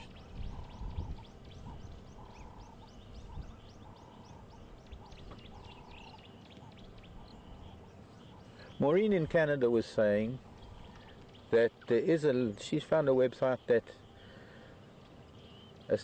there is a link between moon phases and weather, yet it offers no explanation.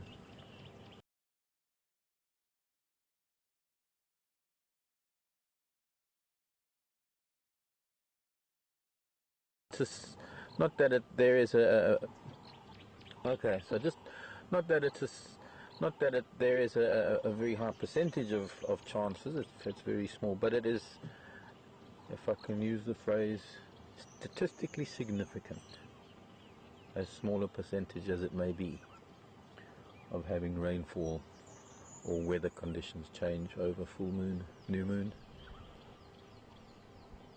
3, and we have one in front of us, number 4. There were 6 at one point, and the 2 that are missing are the 2 younger wolves, but they might be somewhere still in some thickets somewhere. What is special about this bachelor herd is that we do get to spend time with them, and quite often you'll find that when you stop to watch kudu, and you'll see it when we find some cows and calves, when you stop to watch kudu, they tend to move into hiding. If you don't stop and look at them, they don't move. But with these boys, seems to be, having spent time with them, they're getting quite used to our presence. Morning, Squire.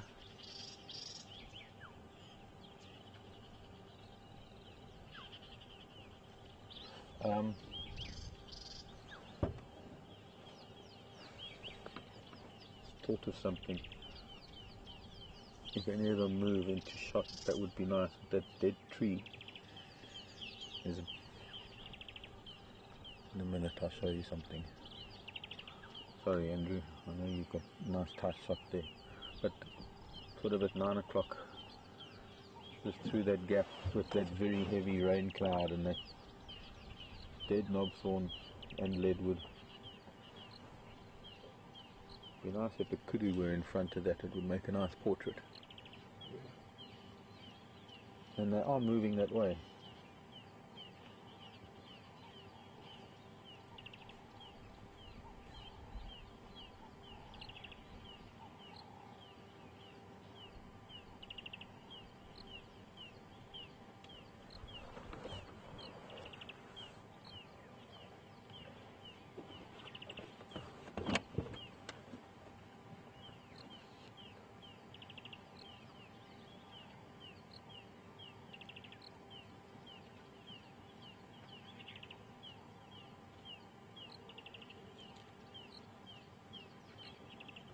I can only imagine how much nicer food is. The leaves are having greened up a little bit, and also with all the moisture on them, how much nicer it must be to eat than when it's dusty and dry.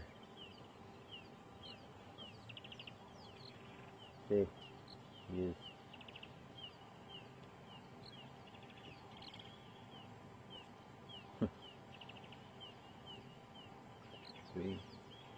We're only seeing 4.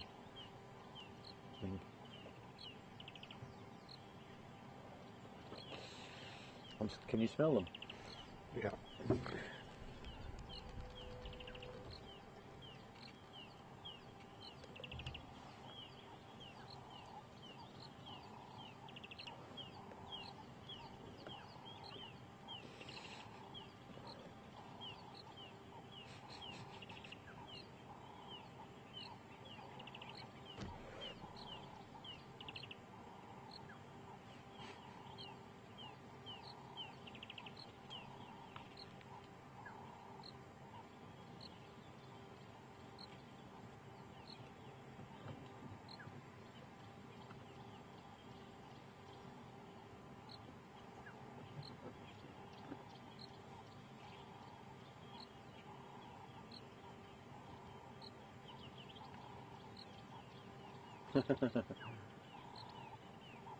Zeus and Hercules. Mike said Hercules. Who was it that said Zeus? I think Zeus. Zeus, look this way. That's the shot I wanted. Oh, Linda. Oh, Vivian said Hercules. I think I'll go with Linda's Zeus.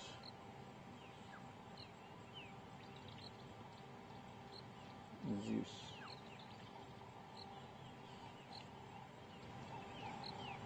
And here comes Twisty.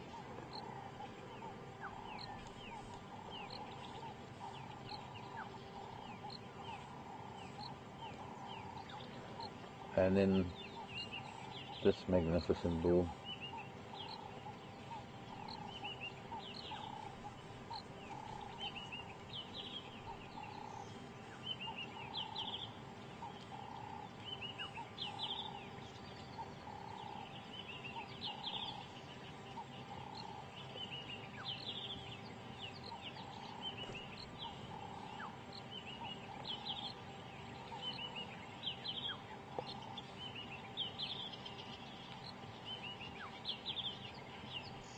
I'll see if I can turn the car a little bit.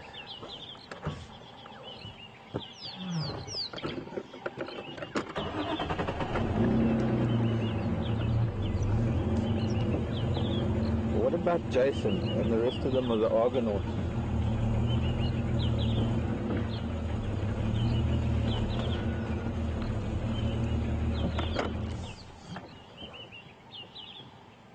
It is so rare to have these big bulls around for so long and to be able to see them like this together.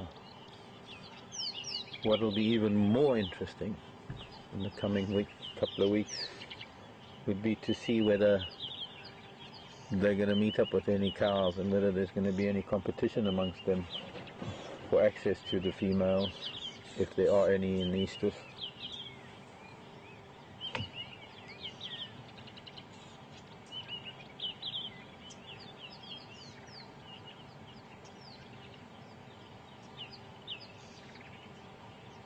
Oh, look at that bank of cloud that was so far in the west that's now starting to waft over us.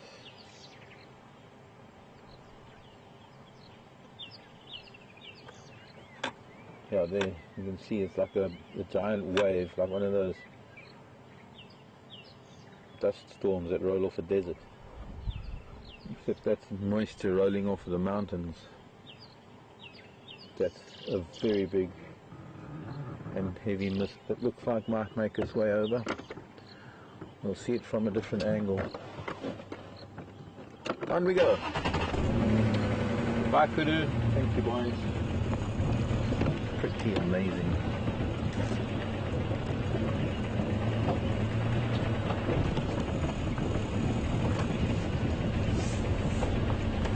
Amazing.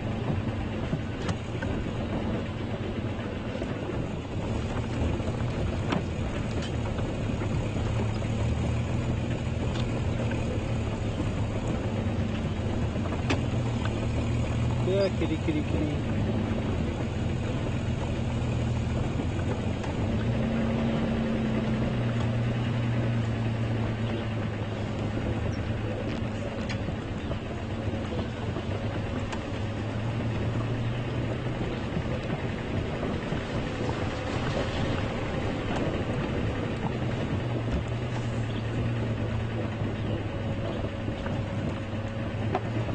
They are actually heading for quarantine, those pretty bulls.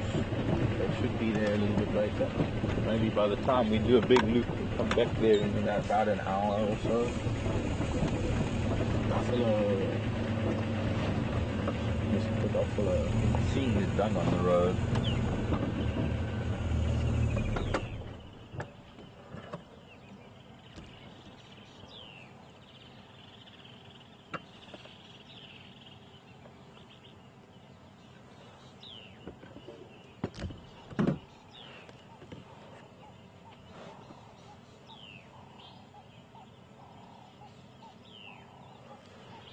A bit of a grumpy look on his face.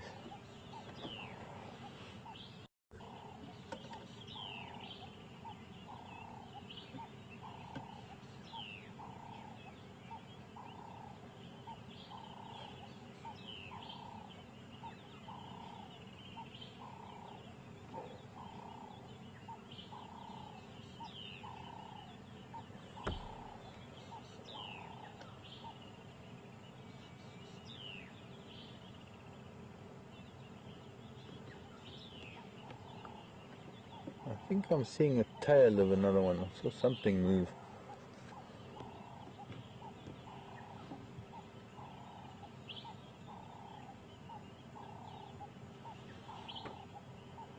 Yeah, I think there's one lying down in the grasses in the thicket.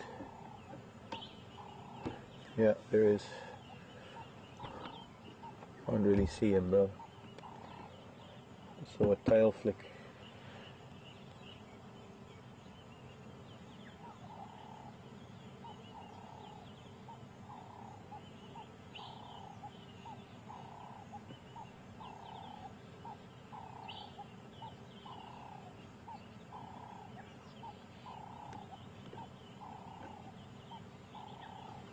Kind of a stalemate. He won't move, I won't move. Stand just staring at each other all day.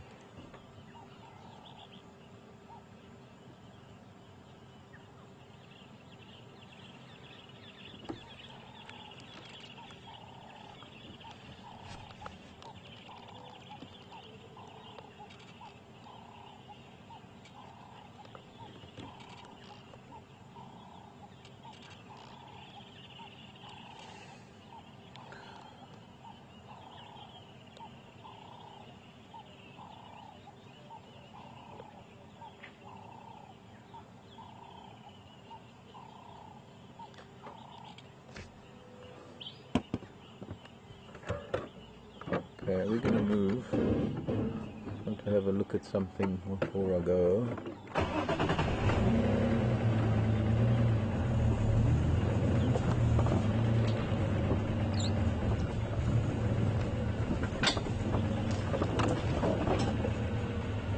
Look here.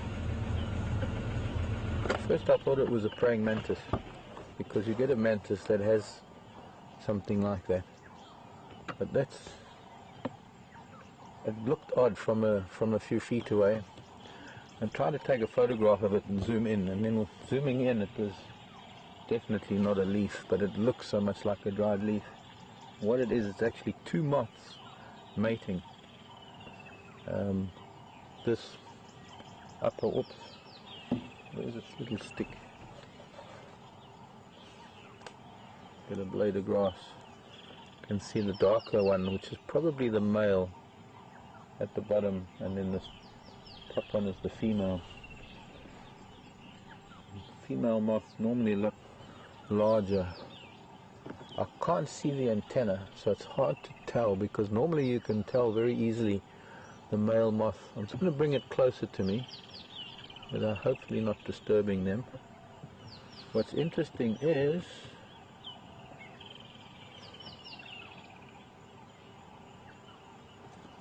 something in here, in this fold in the leaf.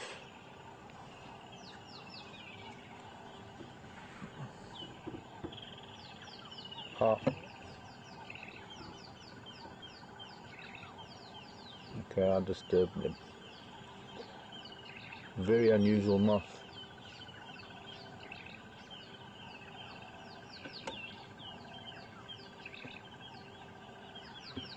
I think that is the pupa of this moth, and the weirdest thing is, oh well, I can't let it drop into the grasses now.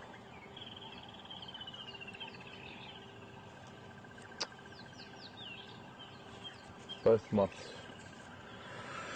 Okay, I'm sorry, I'm done this, but they have gone into a stupor. Use this little stick. I think that this larger one, this female moth, hatched or pupated and has emerged. That's the male. Definitely the smaller one is the male. I can see now his feathery antenna just sliding down the side. They've gone into like a stupor, which is something that happens. They're pretending to be leaves. You can see how fat her abdomen is, and her legs tucked in, that you can't even really see that it is a moth. A very, very sharp face to it in the front.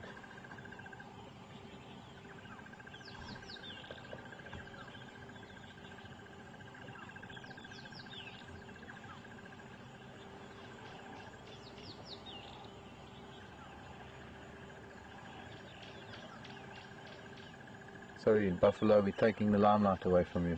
I'm going to have to try and find these moths because they're very, very unusual. And now I have to try and... Fortunately, I have a teaspoon here.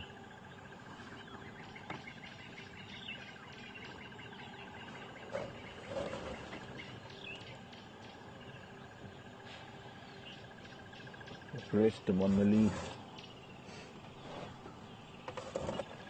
Close to each other.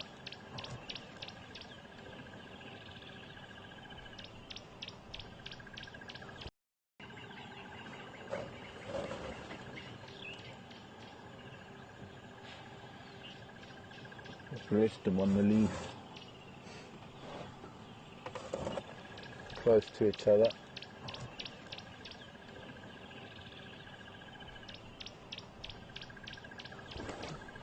And they can get back to it. Wow, interesting. I didn't even photograph that, but maybe somebody took screen. I should have. Oh.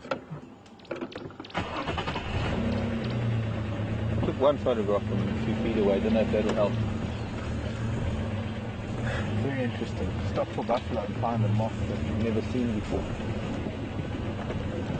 If I remember correctly, I've seen it in a book.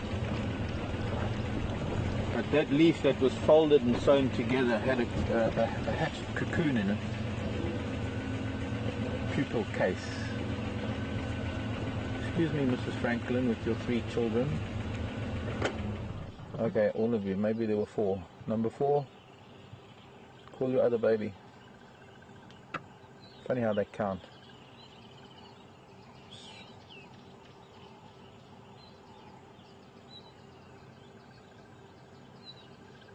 Here it comes. There's number 4. Now you can carry on.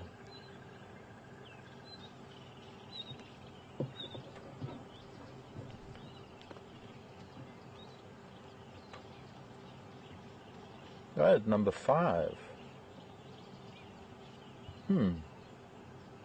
Now you can carry on.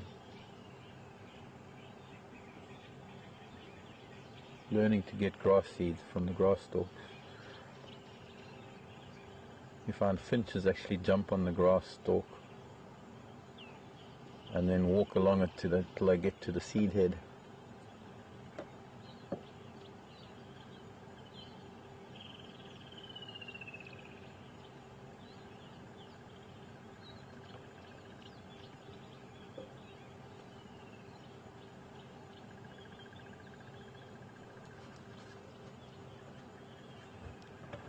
This is the crested francolin.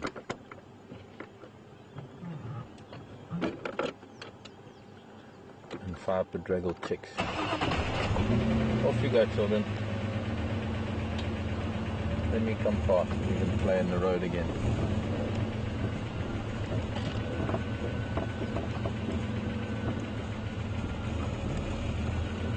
Good man. I don't want to separate her from the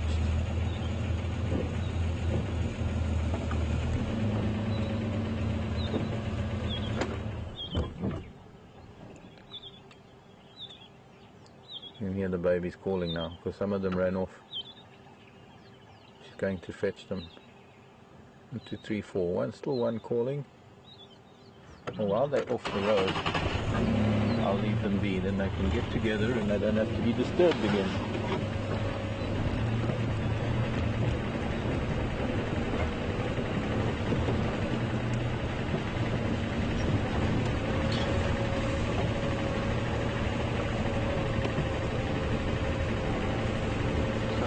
Lightening sky. It's getting dark and misty again. It must be the full moon.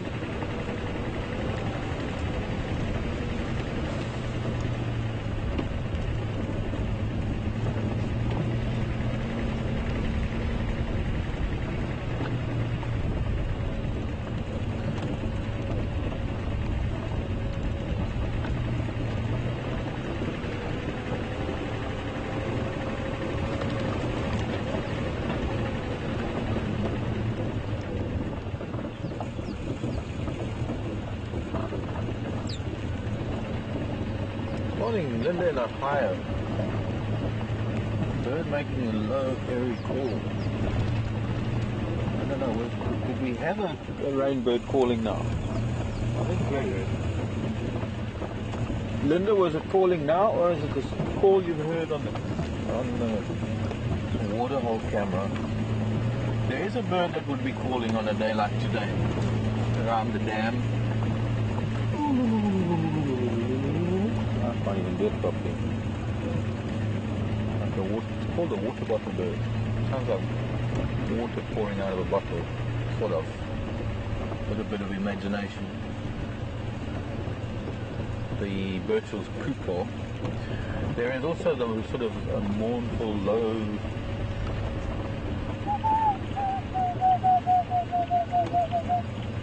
that is the emerald spotted wood dove.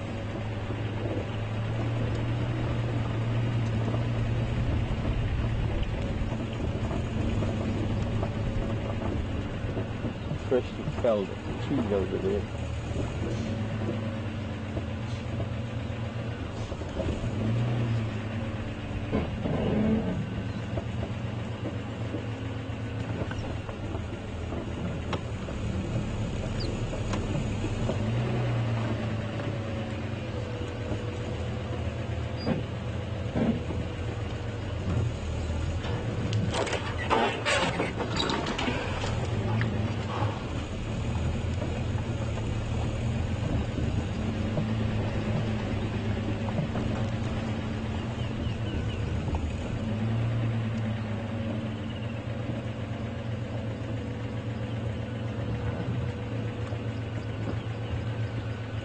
Hippo was here.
Another francolin with chicks. Just that time of the year. She's only got 2.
Sounds like the bird she was thinking of was the one that I said was the water bottle bird.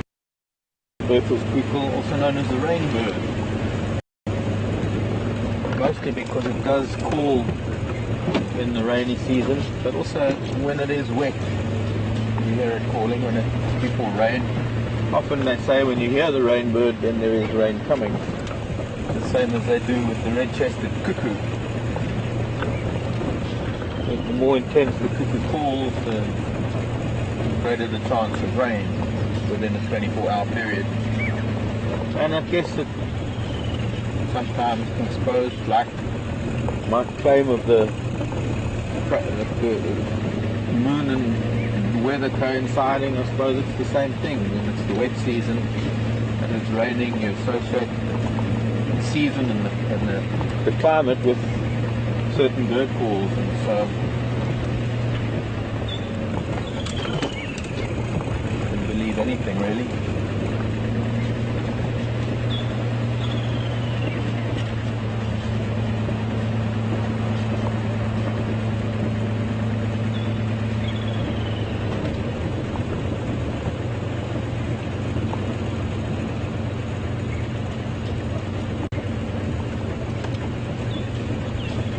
Where he last had it, just see if we can't relocate.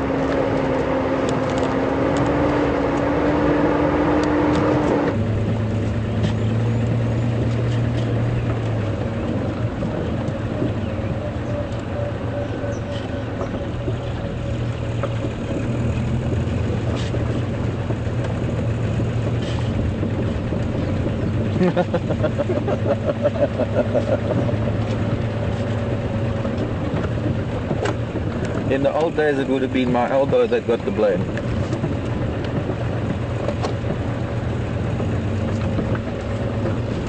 Somebody...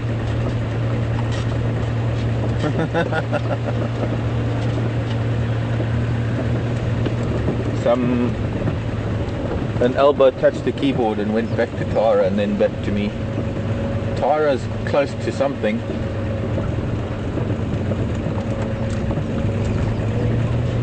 So, and I'm also close to something, just around the next corner. Just around the next bend.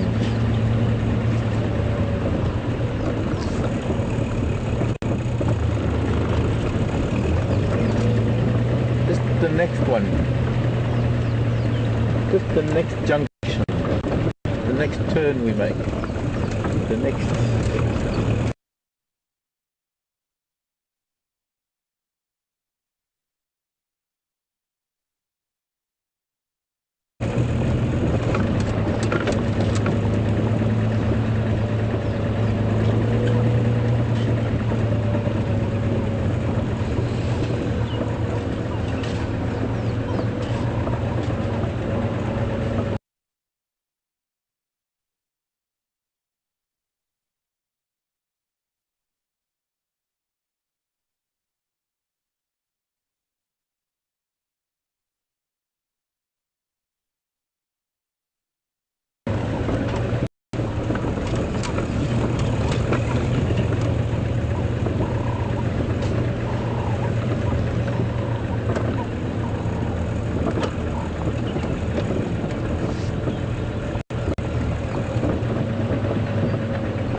been much walking up and down. Been a few elephants crossing, and there were some hippo tracks earlier, but I suppose with Kunyuma's they're about, I suppose quite far to the east, northeast of us. There's not going to be any other lion, I don't think, around this area, this part of the boundary, other than maybe the Matimba males.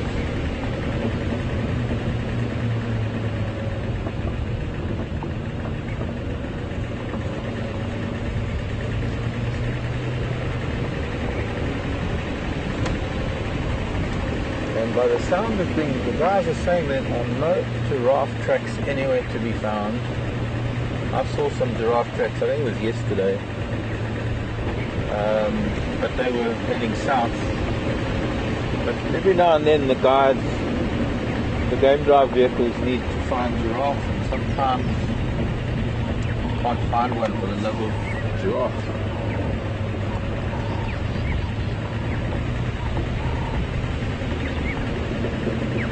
Seasonal movement. Such a big area, we've got millions and millions of acres around us that are all part of the Greater Kruger National Park and Kruger Park itself. Let's have a look at a spider while we listen to things. Interestingly, quite close to us.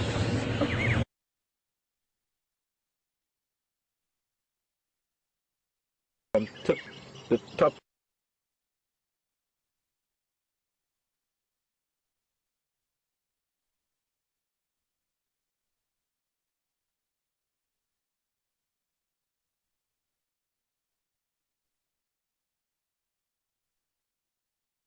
of her back legs to the front of her front legs, maybe 2 inches in total. So she's going to get a lot bigger than that. But what's interesting is, as small as she is, you can see in the top right hand corner of your frame is the male, the very small male, who's actually going to have to live on this web and be very, very careful how he does it. He actually lives on a scaffold just off of her web and monitors what she does all day. But that is the smaller male. He's not going to grow any much bigger than that. By the time she's full grown, she'll be even 100 times his body weight, maybe even more. I hear some of the golden orbs can get up to 1,000 times the body weight of the male.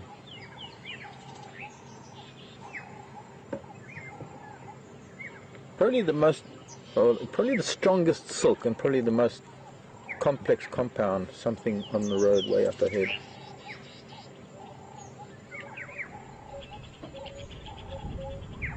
That's a warthog. Oh, it's gone. They spin permanent webs as opposed to some of the nocturnal spiders that spin temporary webs. And as she grows, the web gets bigger, and in a couple of weeks' time, we're going to find them stretched across the road.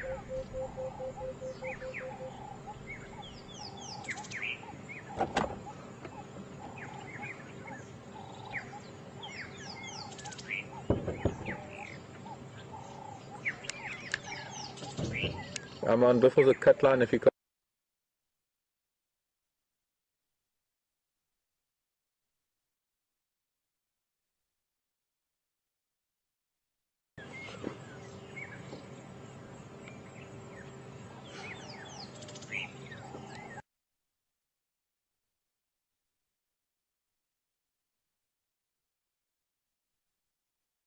Okay, copy, thanks. More or less where on Twin Dams though? Okay, great, thanks.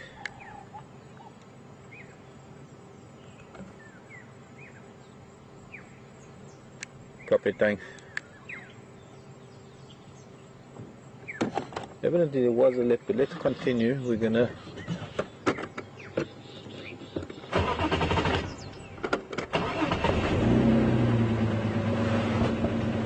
moving along. Golden orbs, when they're adult, we have found anything from geckos birds. I saw a photograph the other day of a small, it looked like a spotted bush snake that had been caught up in a golden orb's web. I remember one year we rescued a swallow that had been caught up, was wrapped up in milk, and the golden orb was about to devour it.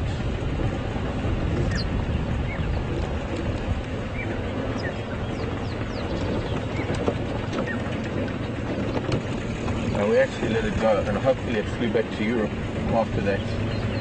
Would have had a shocking tale to tell when it got back to Europe and met up with all its migrant friends who'd been elsewhere in Africa, and some would have been telling stories about dodging traffic in the cities, and that's what I would have been able to tell a story about being caught in a spider's web in Africa and being rescued by humans.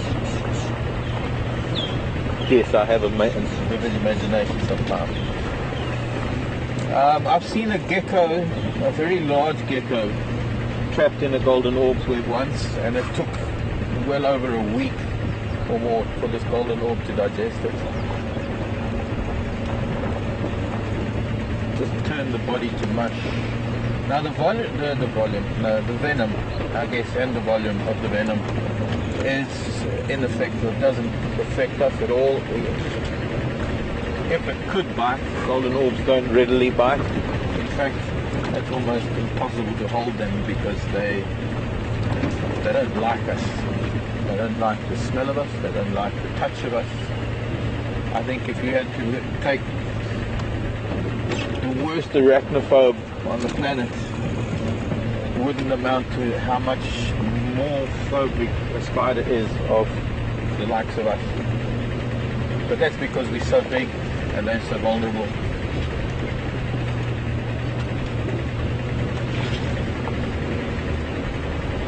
It's quite remarkable how humans can be so afraid of such a tiny little thing. And funny enough, a lot of people are not so much afraid of the spider itself, it's the number of legs that freak people out. That's something that I can't really work out how that makes any difference, but I can't argue with phobias. To a large extent, phobias, especially those of things like spiders and insects, they are somewhat irrational. They're easy to overcome if one is willing, of course.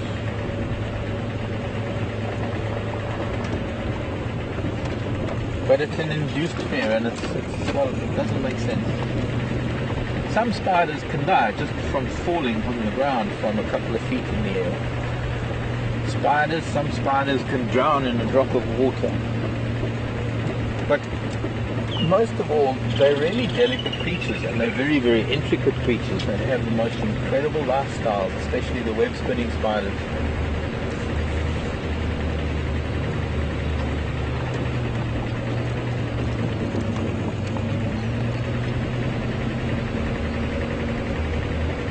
Large birds that flew across our bows in the weird winds.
guess we have to look at the jackalberry. There's always going to be a chance of a leopard being there, even if we've had a leopard there already, and it could be years before we see another one there, but I guess we ought to at least have a look at the tree. It's such a beautiful tree. It's the most beautiful jackalberry there is here. Let's go underneath it. There might be an owl or something.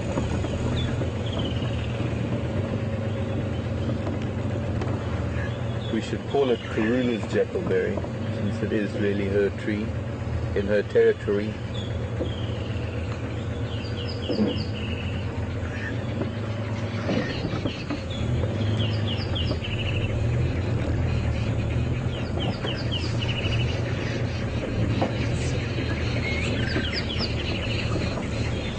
Used to be giant eagle owls in this tree. Will pop in from time to time.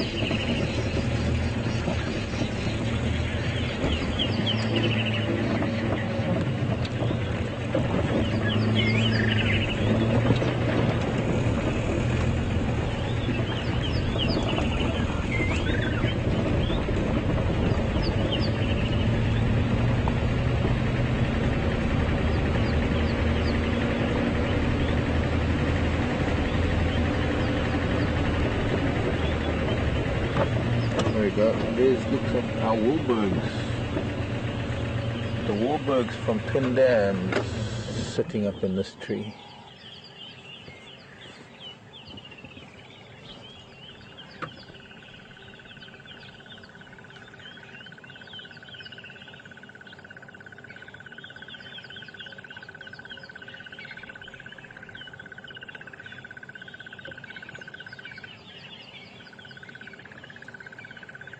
Let me move around the front if it doesn't fly.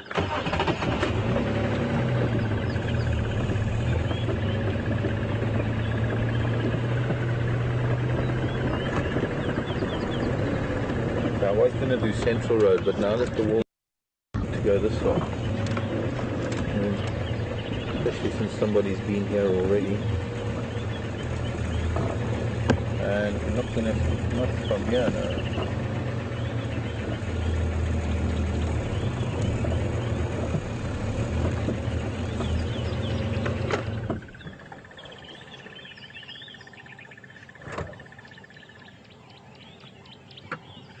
Fluffed up because it's been damp and cold, and also preening because it's, I suppose, time to get rid of all that water in the wings.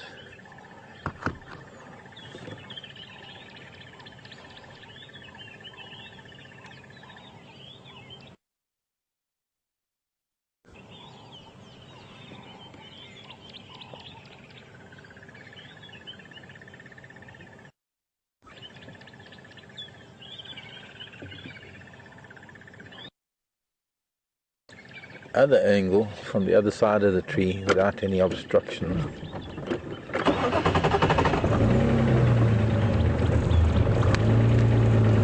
Should be used to us by now that it's not going to fly if we drive underneath him. Where's Mrs. Wahlberg? She's sitting on the nest. Nest across the drainage line. Twin Dams Road.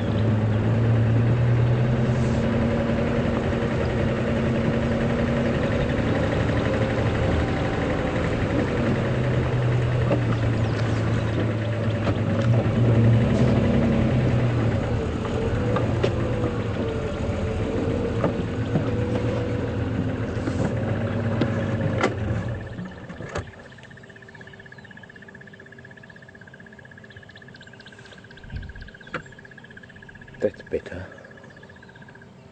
The lovely trill of the crested barbet that we can hear in the background.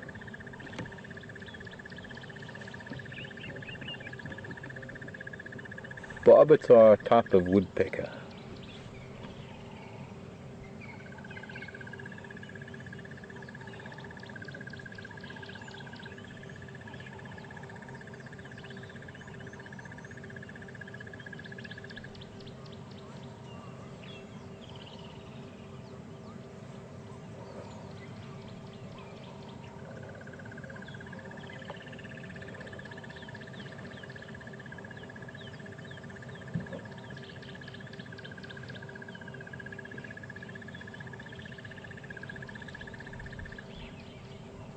It's the same warburgs we saw yesterday trying to catch something in a tree.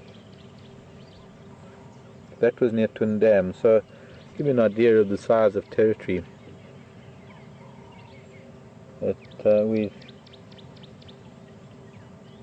We're about a kilometre, I'd say, in a straight line from Twin Dams right now. Now what you'll have with eagle territories is on the ground it might be, let's say, if it's a square kilometre on the ground, it can be 10 square kilometres in the air. The territory can be like a huge funnel because of the amount of flying they do and the courting that they do in the air. Okay, young warburgs, we'll be seeing you. I think the warburgs will be here into March. About March is when they start flying back. They come back to us in September. They're one of the first migrants to arrive in the beginning of September. And will always come back to the same nest.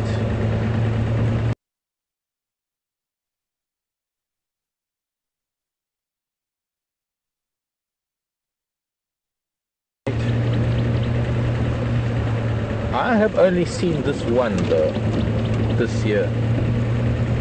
Now I missed September, October, November, so I'm not too sure whether they might have bred on arrival,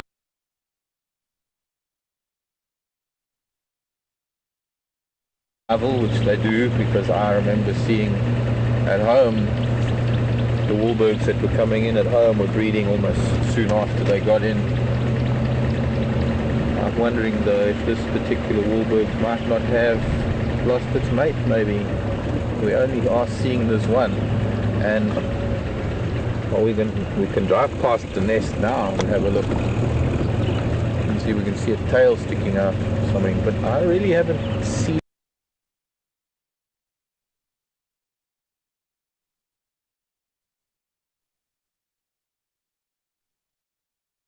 the second warburg. It's only been this one light phase. I might be wrong.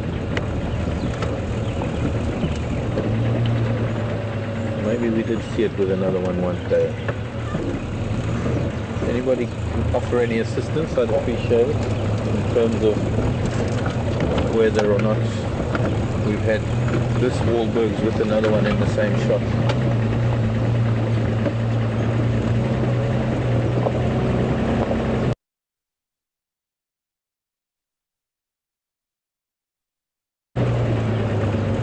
Morning, it's almost gone.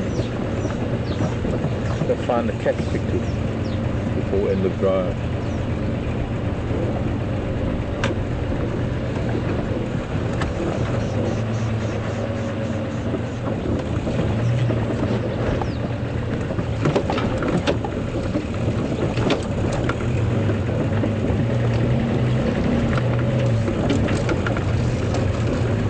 But first,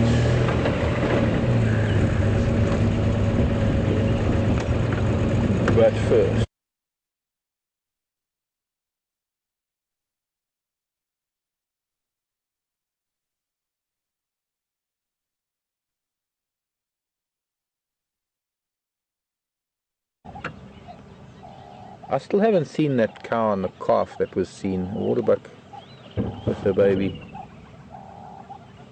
Morning, Mr. Waterbuck. Yes, we're watching you. He's standing on a termite mound where we've seen several different elephants recently eating the marulas under that tree, where I found that desiccated chameleon skeleton.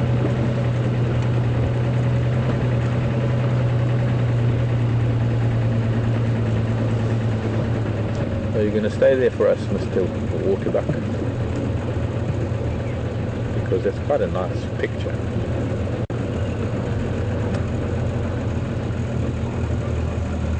About this. Good enough to stop so that we don't inadvertently chase him away.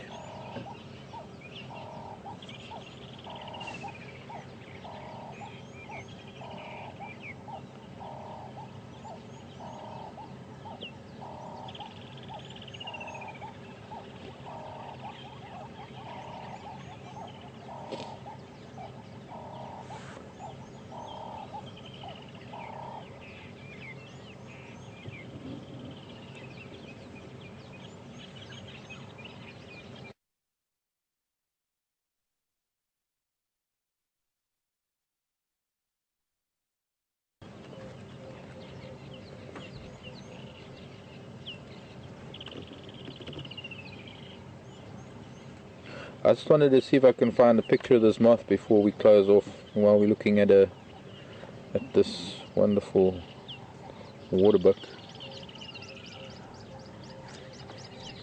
There it is. It's called a salambo. One of the salambos. Or it could have been an incised lappet. Very similar wing pattern.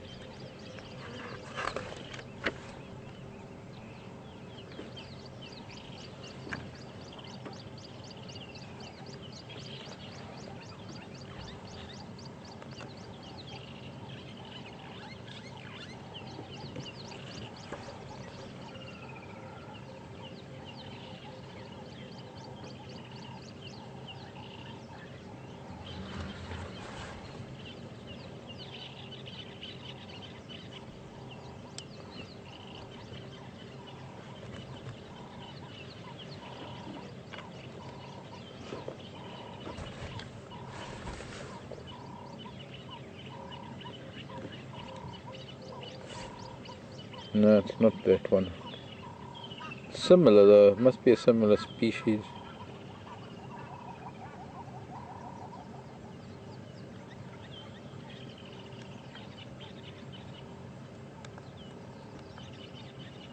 And I only took one photo that's very blurred because I took it from a distance, but I'm sure if I just quickly show you in the book, very similar moth to what we had, based on the wing pattern, although it had a much sharper face.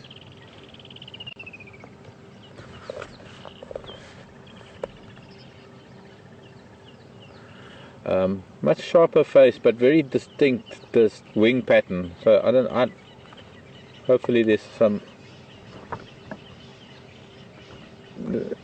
there.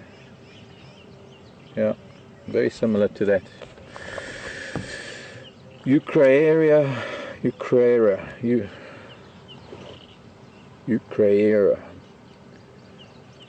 is its scientific name.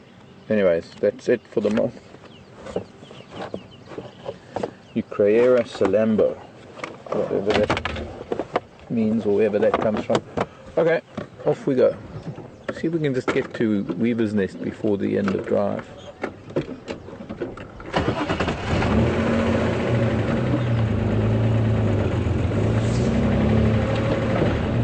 So, thank you, Mr. Waterbuck. Much obliged for the pose and all. In fact, here's another pose. Let's try a pose like this, because then your horns are up in the air.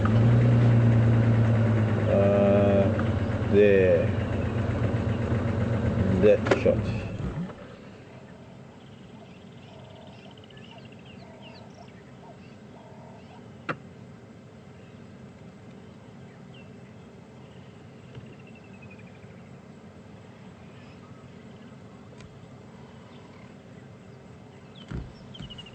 He just winked at you, everybody.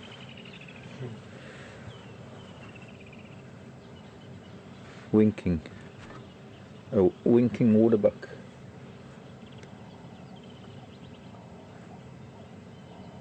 I think he's just got a twitch.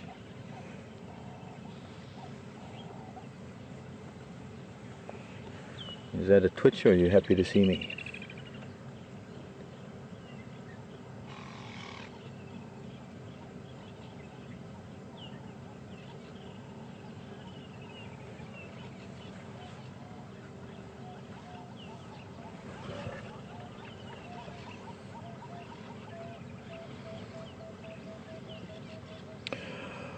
I guess that's a sign that we should be heading on our way. Show me.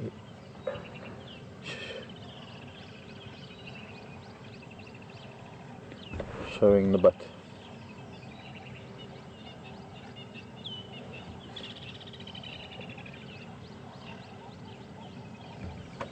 Okay. Bye-bye, Mr. Waterbuck. Thank you for the show. Head and tails. Heads or tails?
Hey there, child.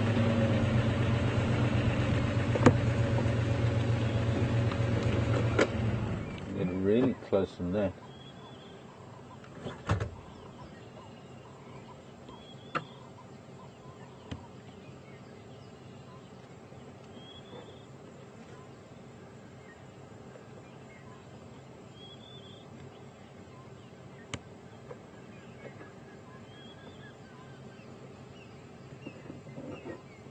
I think they're now called the barn swallow, is it not? The European, what used to be the European swallow, I think is now the barn swallow.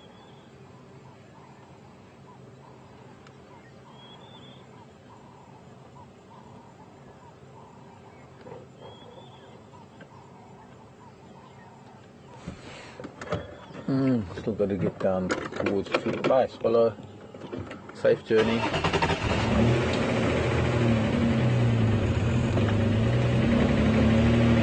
Anybody watching in Europe that could be a swallow that nests in your eaves? Imagine if you find a bird.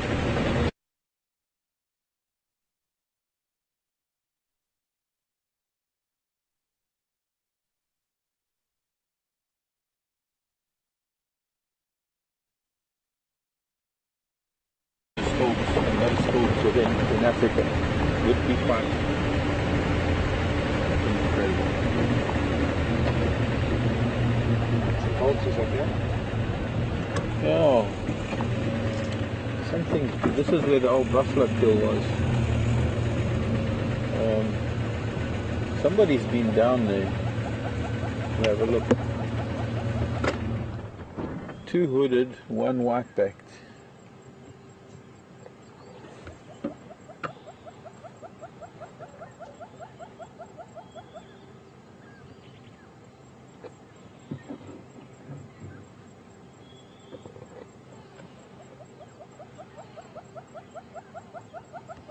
That's a wet white-backed vulture. Trying to dry the wings out. I wonder if they've been here since yesterday. But perhaps we ought to take a quick look down in the drainage line. Who's here?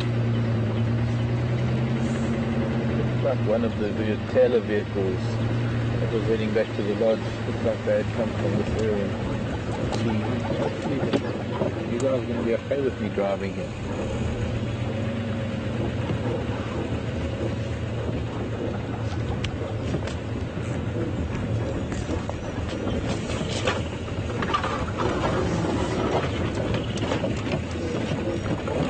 Just in case, you know, never know, maybe that leopard come back, scrounge on some bones here.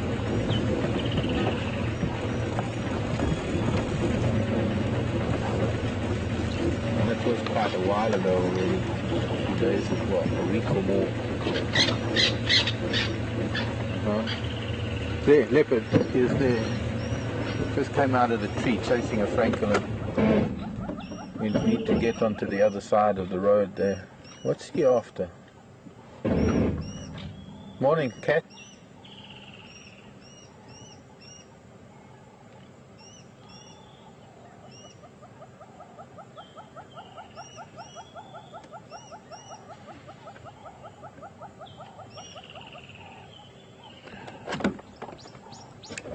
Tara, we're just off of Weaver's Nest in the drainage line, Philemon's Dip drainage line, where there was a buffalo kill about a week ago.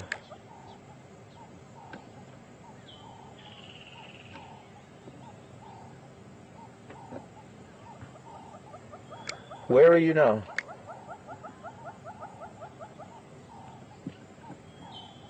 He's scratching his claws. There is a road, if we could get to the other side quick enough.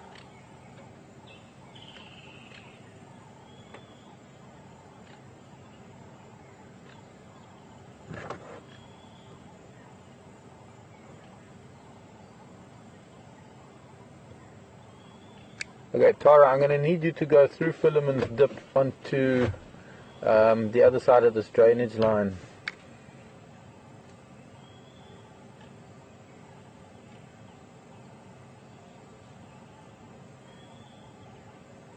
Yeah, from that 2-track that runs down towards Twin Dams Road, just on the quarantine side of Philemon's Dip.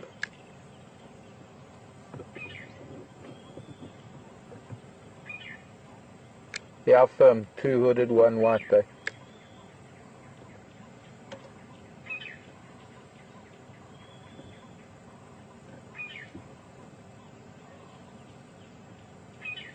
Something in the tree that he wants, whether it was the francolin or... I guess I'm going to try and get Tara to go in. She's not too far away.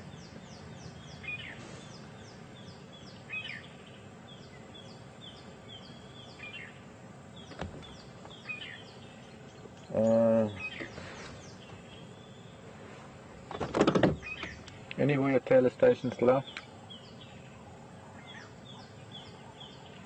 Oh, where you text?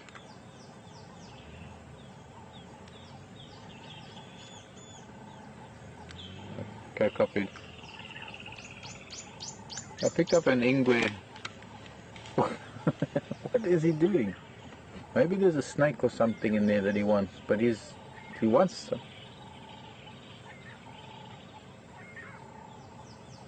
Okay, copied.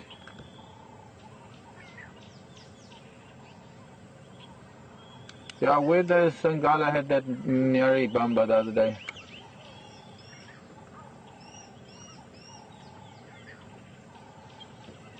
The Weaver's Nest just off of Philemon's Dip in the drainage line.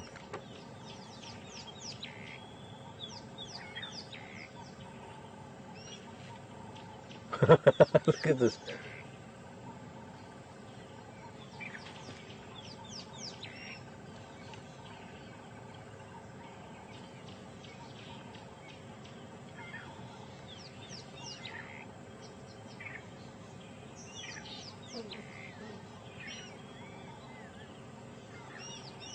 That was quite cute, actually. Did you catch that? That was awesome.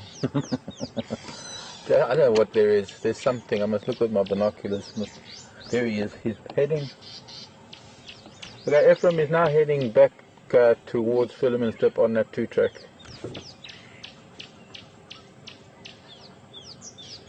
Okay, yeah, I've lost visual of him now, but he's walking slowly.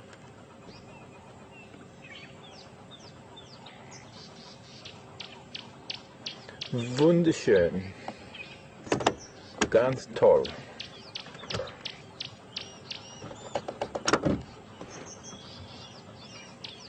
Yeah, probably Philemon's Dip.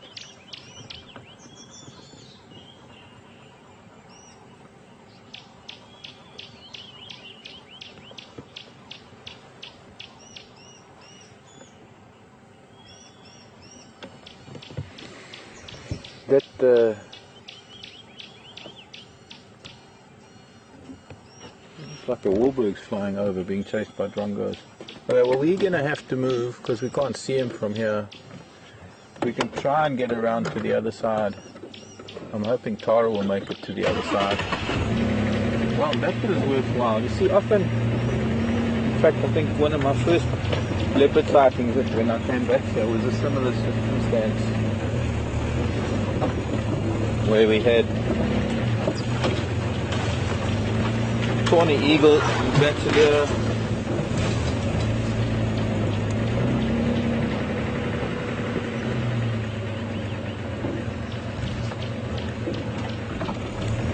and hooded vulture at Treehouse Dam.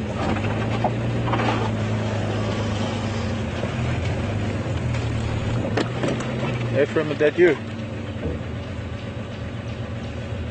Yeah, just go a little bit more to the west.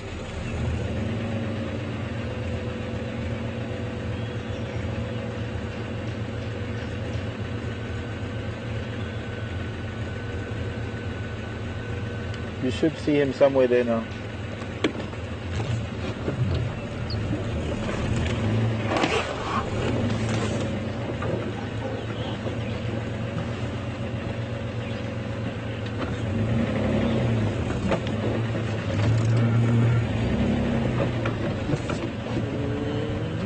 What's the buffalo thorn on your left?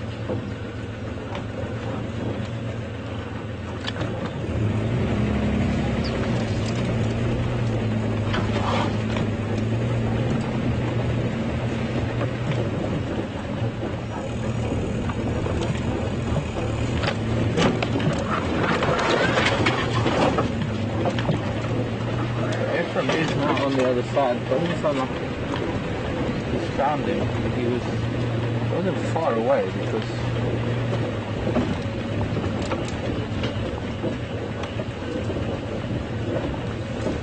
well, this is going to make wet.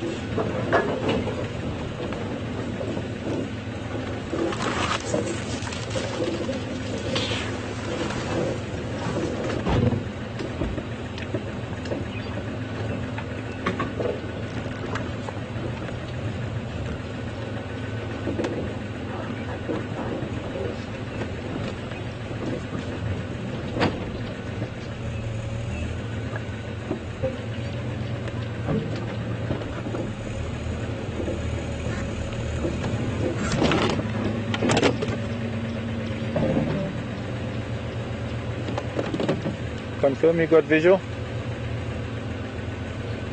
Okay, copy, thanks. He didn't come down.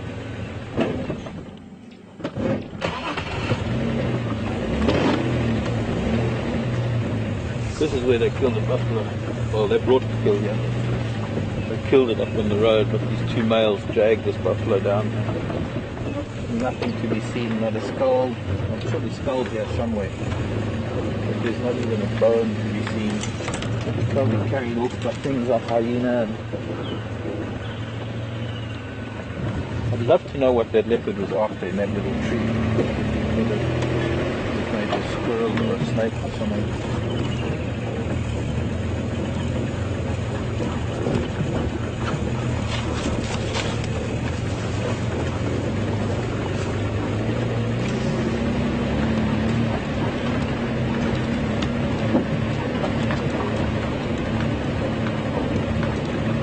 Are we going to leave? Now Texan is here as well. I want Tara to get in there. And with two vehicles that can be going to that leopard. I don't think we can be here as well.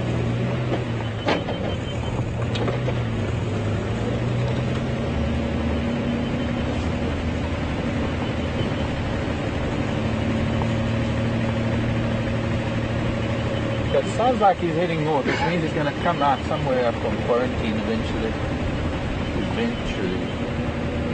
Hopefully we'll still have him for later. We'll find him again later this afternoon. Nice to have 3 for 3. He drives 3 leopards on.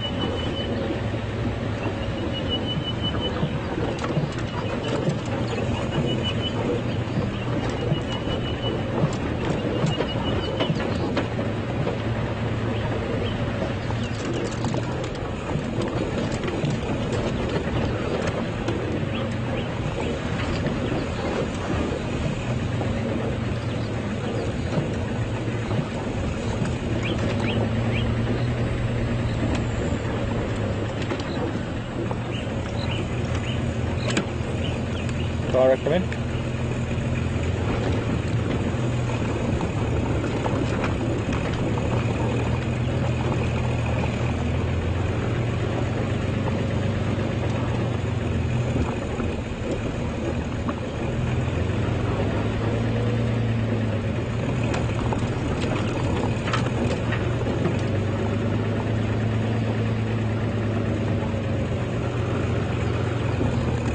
I think we're going to go to Tara. I think Tara's there.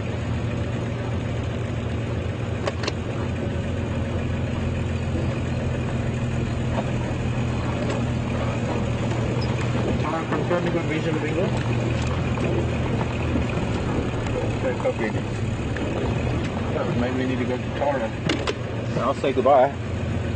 And see you in a few days. I'm going to be heading off later today. And I think we'll be with Tara for the rest of the drive.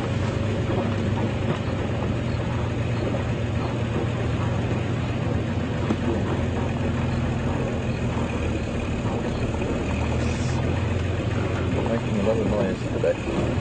Dragging a stick.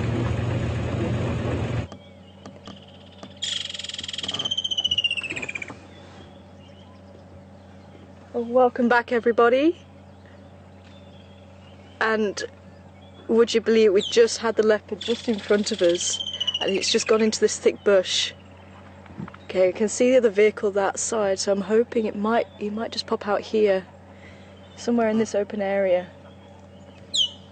But his tail was twitching, which seems to suggest he caught sight of something interesting.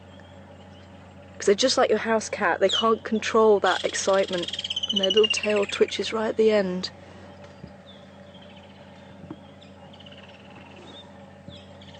Unfortunately, my game drive channel isn't working, so I'm not able to communicate with the other vehicles, so I'm just hoping I've made the right choice, but it looks like he's trying to come around to get a better visual this side.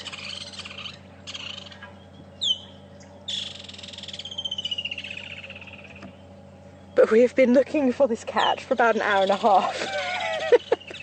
And we were just so close to it, but that's how it goes. He obviously was just hidden very, very well. It just goes to show what I was telling you about earlier with the camouflage, even in this type of terrain and habitat. But he was moving this way, so I don't think he would have doubled back. I think maybe the other vehicle's leaving. So I'm almost tempted just to go around the side here and just see if we can't get a better view. But whatever caught his interest was that side, so I don't want to get in the way of that if there was something of interest. I'm not sure who it was. I don't know if the viewer's got an ID on it or Mark got an ID on it. We just saw the rump.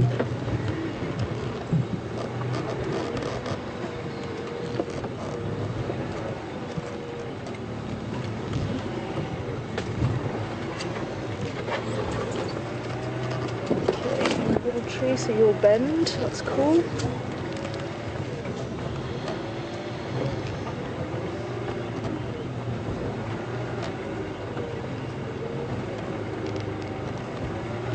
Yeah, carry on round. Yeah, okay.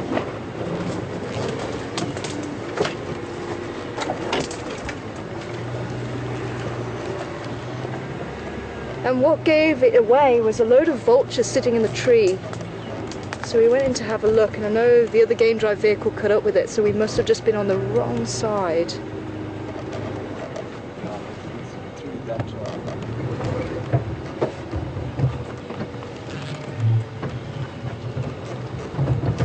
Oh, can you see?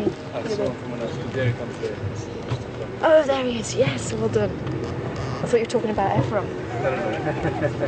Well done. He's not as excited as me. Well, let's just see. So he's on this. We'll just try and come around again. You can hear the birds going. We've been waiting for alarm calls and they weren't coming, unfortunately.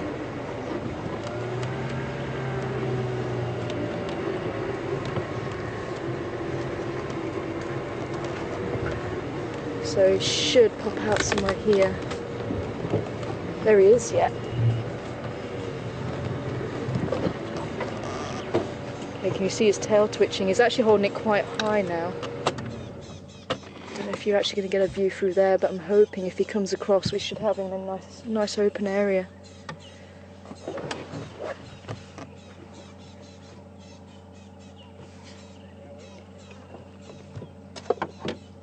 Oh, apparently everyone's struggling to ID this leopard. I said him, it just happened to be what I said, but I couldn't see.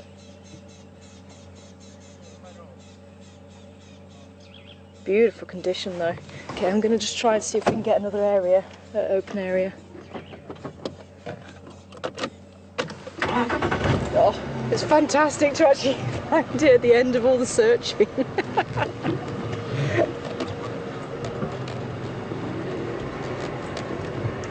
But what was really odd was we had a lot of vultures sitting around, but then they all started moving away. I thought, well, maybe they just took refuge there overnight. Okay, I'm going to try and go straight through here. I'm going to do the matrix again.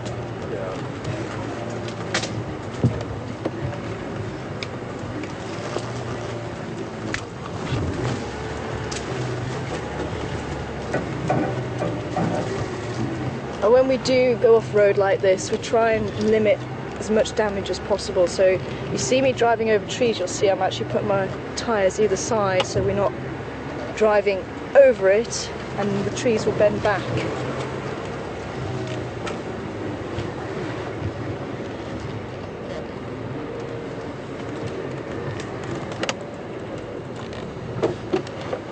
what we're trying to do is try and predict where this cat's going to come out.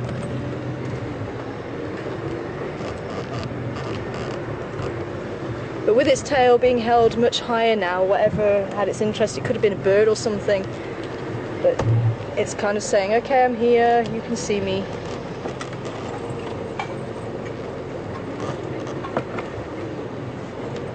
You can still hear the birds here.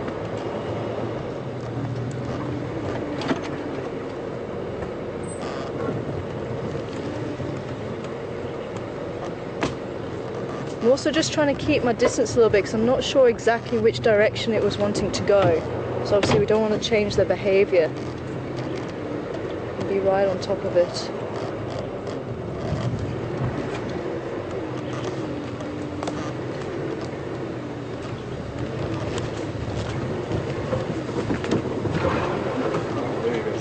You see? Yup, you've got eagle eyes. Okay. Which way is he moved? Still that way, is it? Yeah.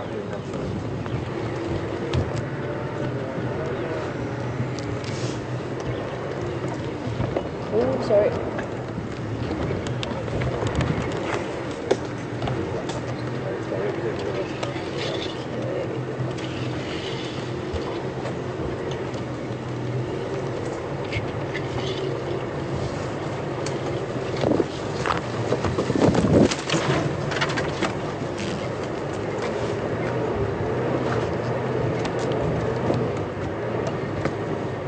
There he is. Yeah.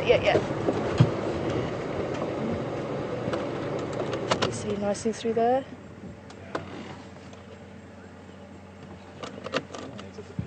Disappearing, yeah. I'm going to try and see if I can get a little bit more ahead of him now. As you can see, he's kind of going that way. It looks like he's scent marking a little bit. You can see he's rubbing cheeks. So I keep saying he, I'm sorry, I don't actually know who it is at the moment.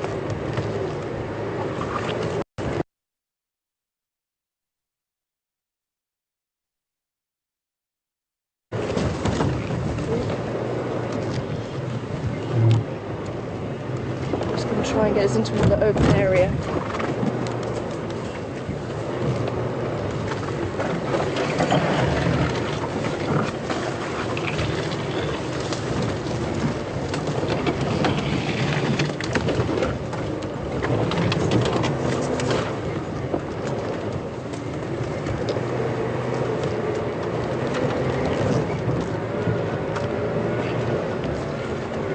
There. It's just getting too thick.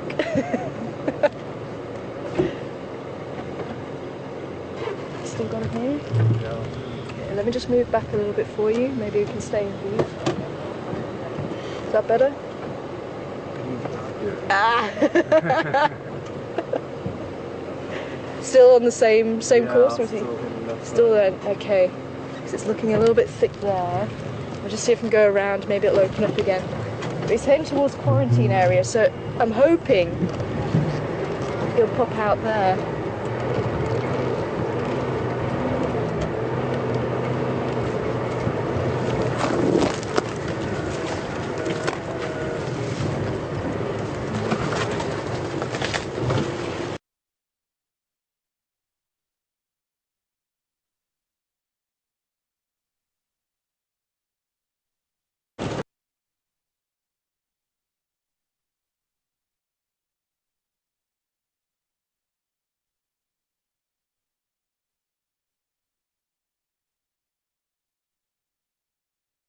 Can you see through into that open area at all if you just cross there?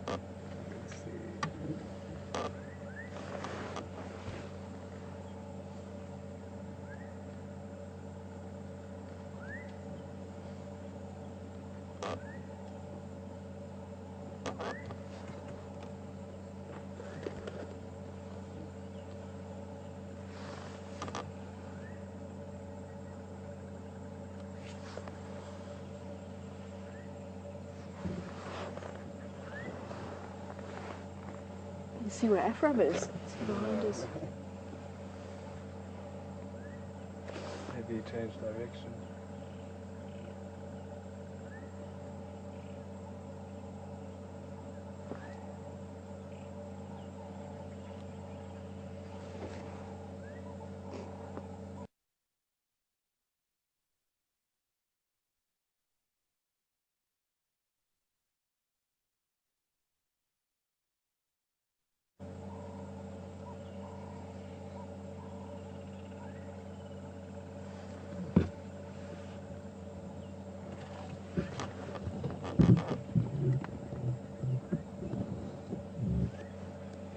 could maybe try and reverse.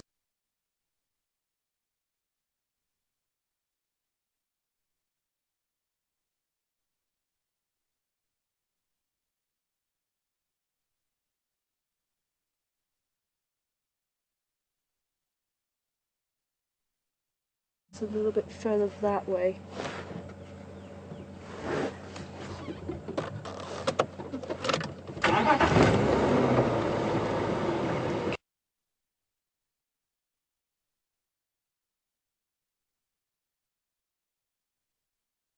Could be everyone's probably gone round to the quarantine to see if you can pick them up coming out, which might be an idea. It's very thick here. He certainly looked like he was on a mission.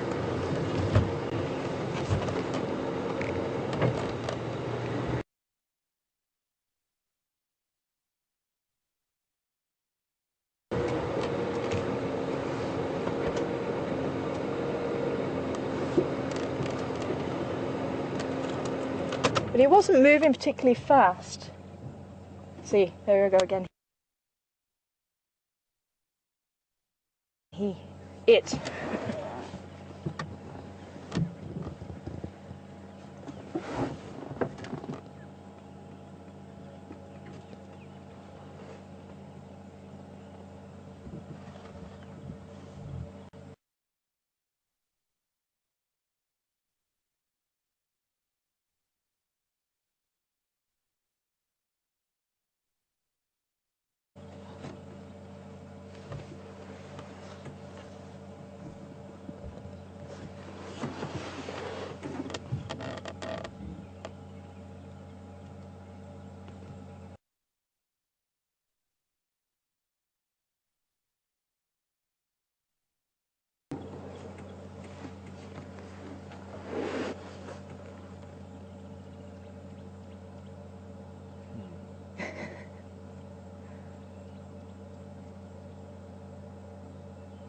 All it takes is just for him to have taken that path behind those big bushes, and we just would have no hope of seeing him whatsoever.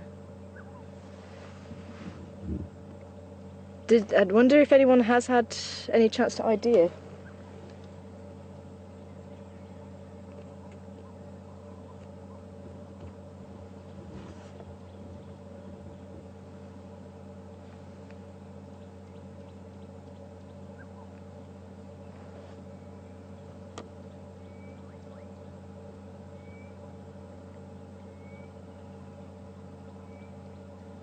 No.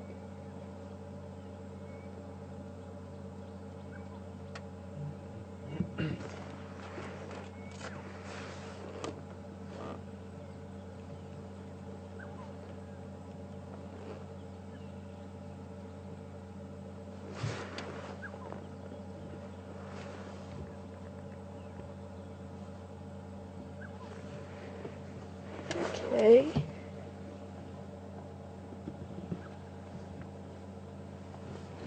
Well, maybe he has. He's gone further that way, unfortunately. Well, we'll see if we can come back onto the quarantine area and maybe just take a quick drive down.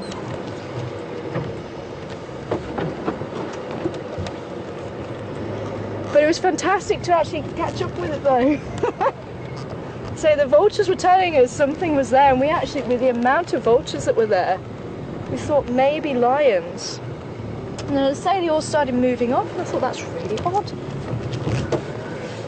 Maybe there wasn't, and then we caught up with a game drive vehicle and they said no, they found it.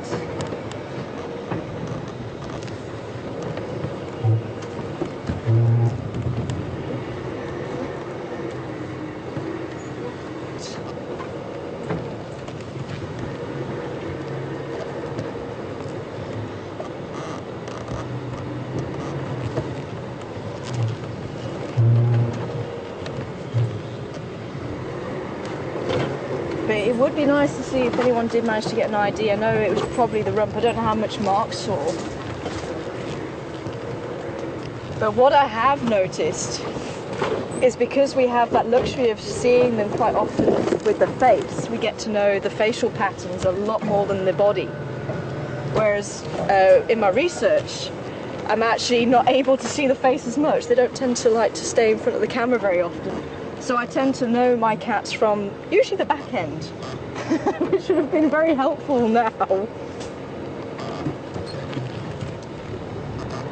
But I must admit, I kept calling it he, but I actually think it was a she. I didn't see its two little apricots.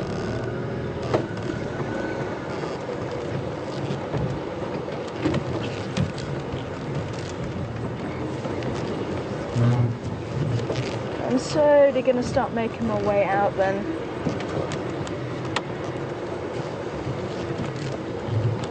But, as I say, it's nice. It really is nice just to have sort of confirmed what we thought we knew with the vultures. So, as I said before, it's like listening to the bush, and every time we switched off, we're listening out for alarm calls. You notice the birds were chirping away as the leopard was actually walking underneath the bush. And it's all those little things, and it's trying to piece the puzzle together. And as I say, the vultures were in probably about 5 or 6 trees, so it was difficult to actually pinpoint the location, trying to see where they were looking. But we couldn't smell anything, we were using our senses.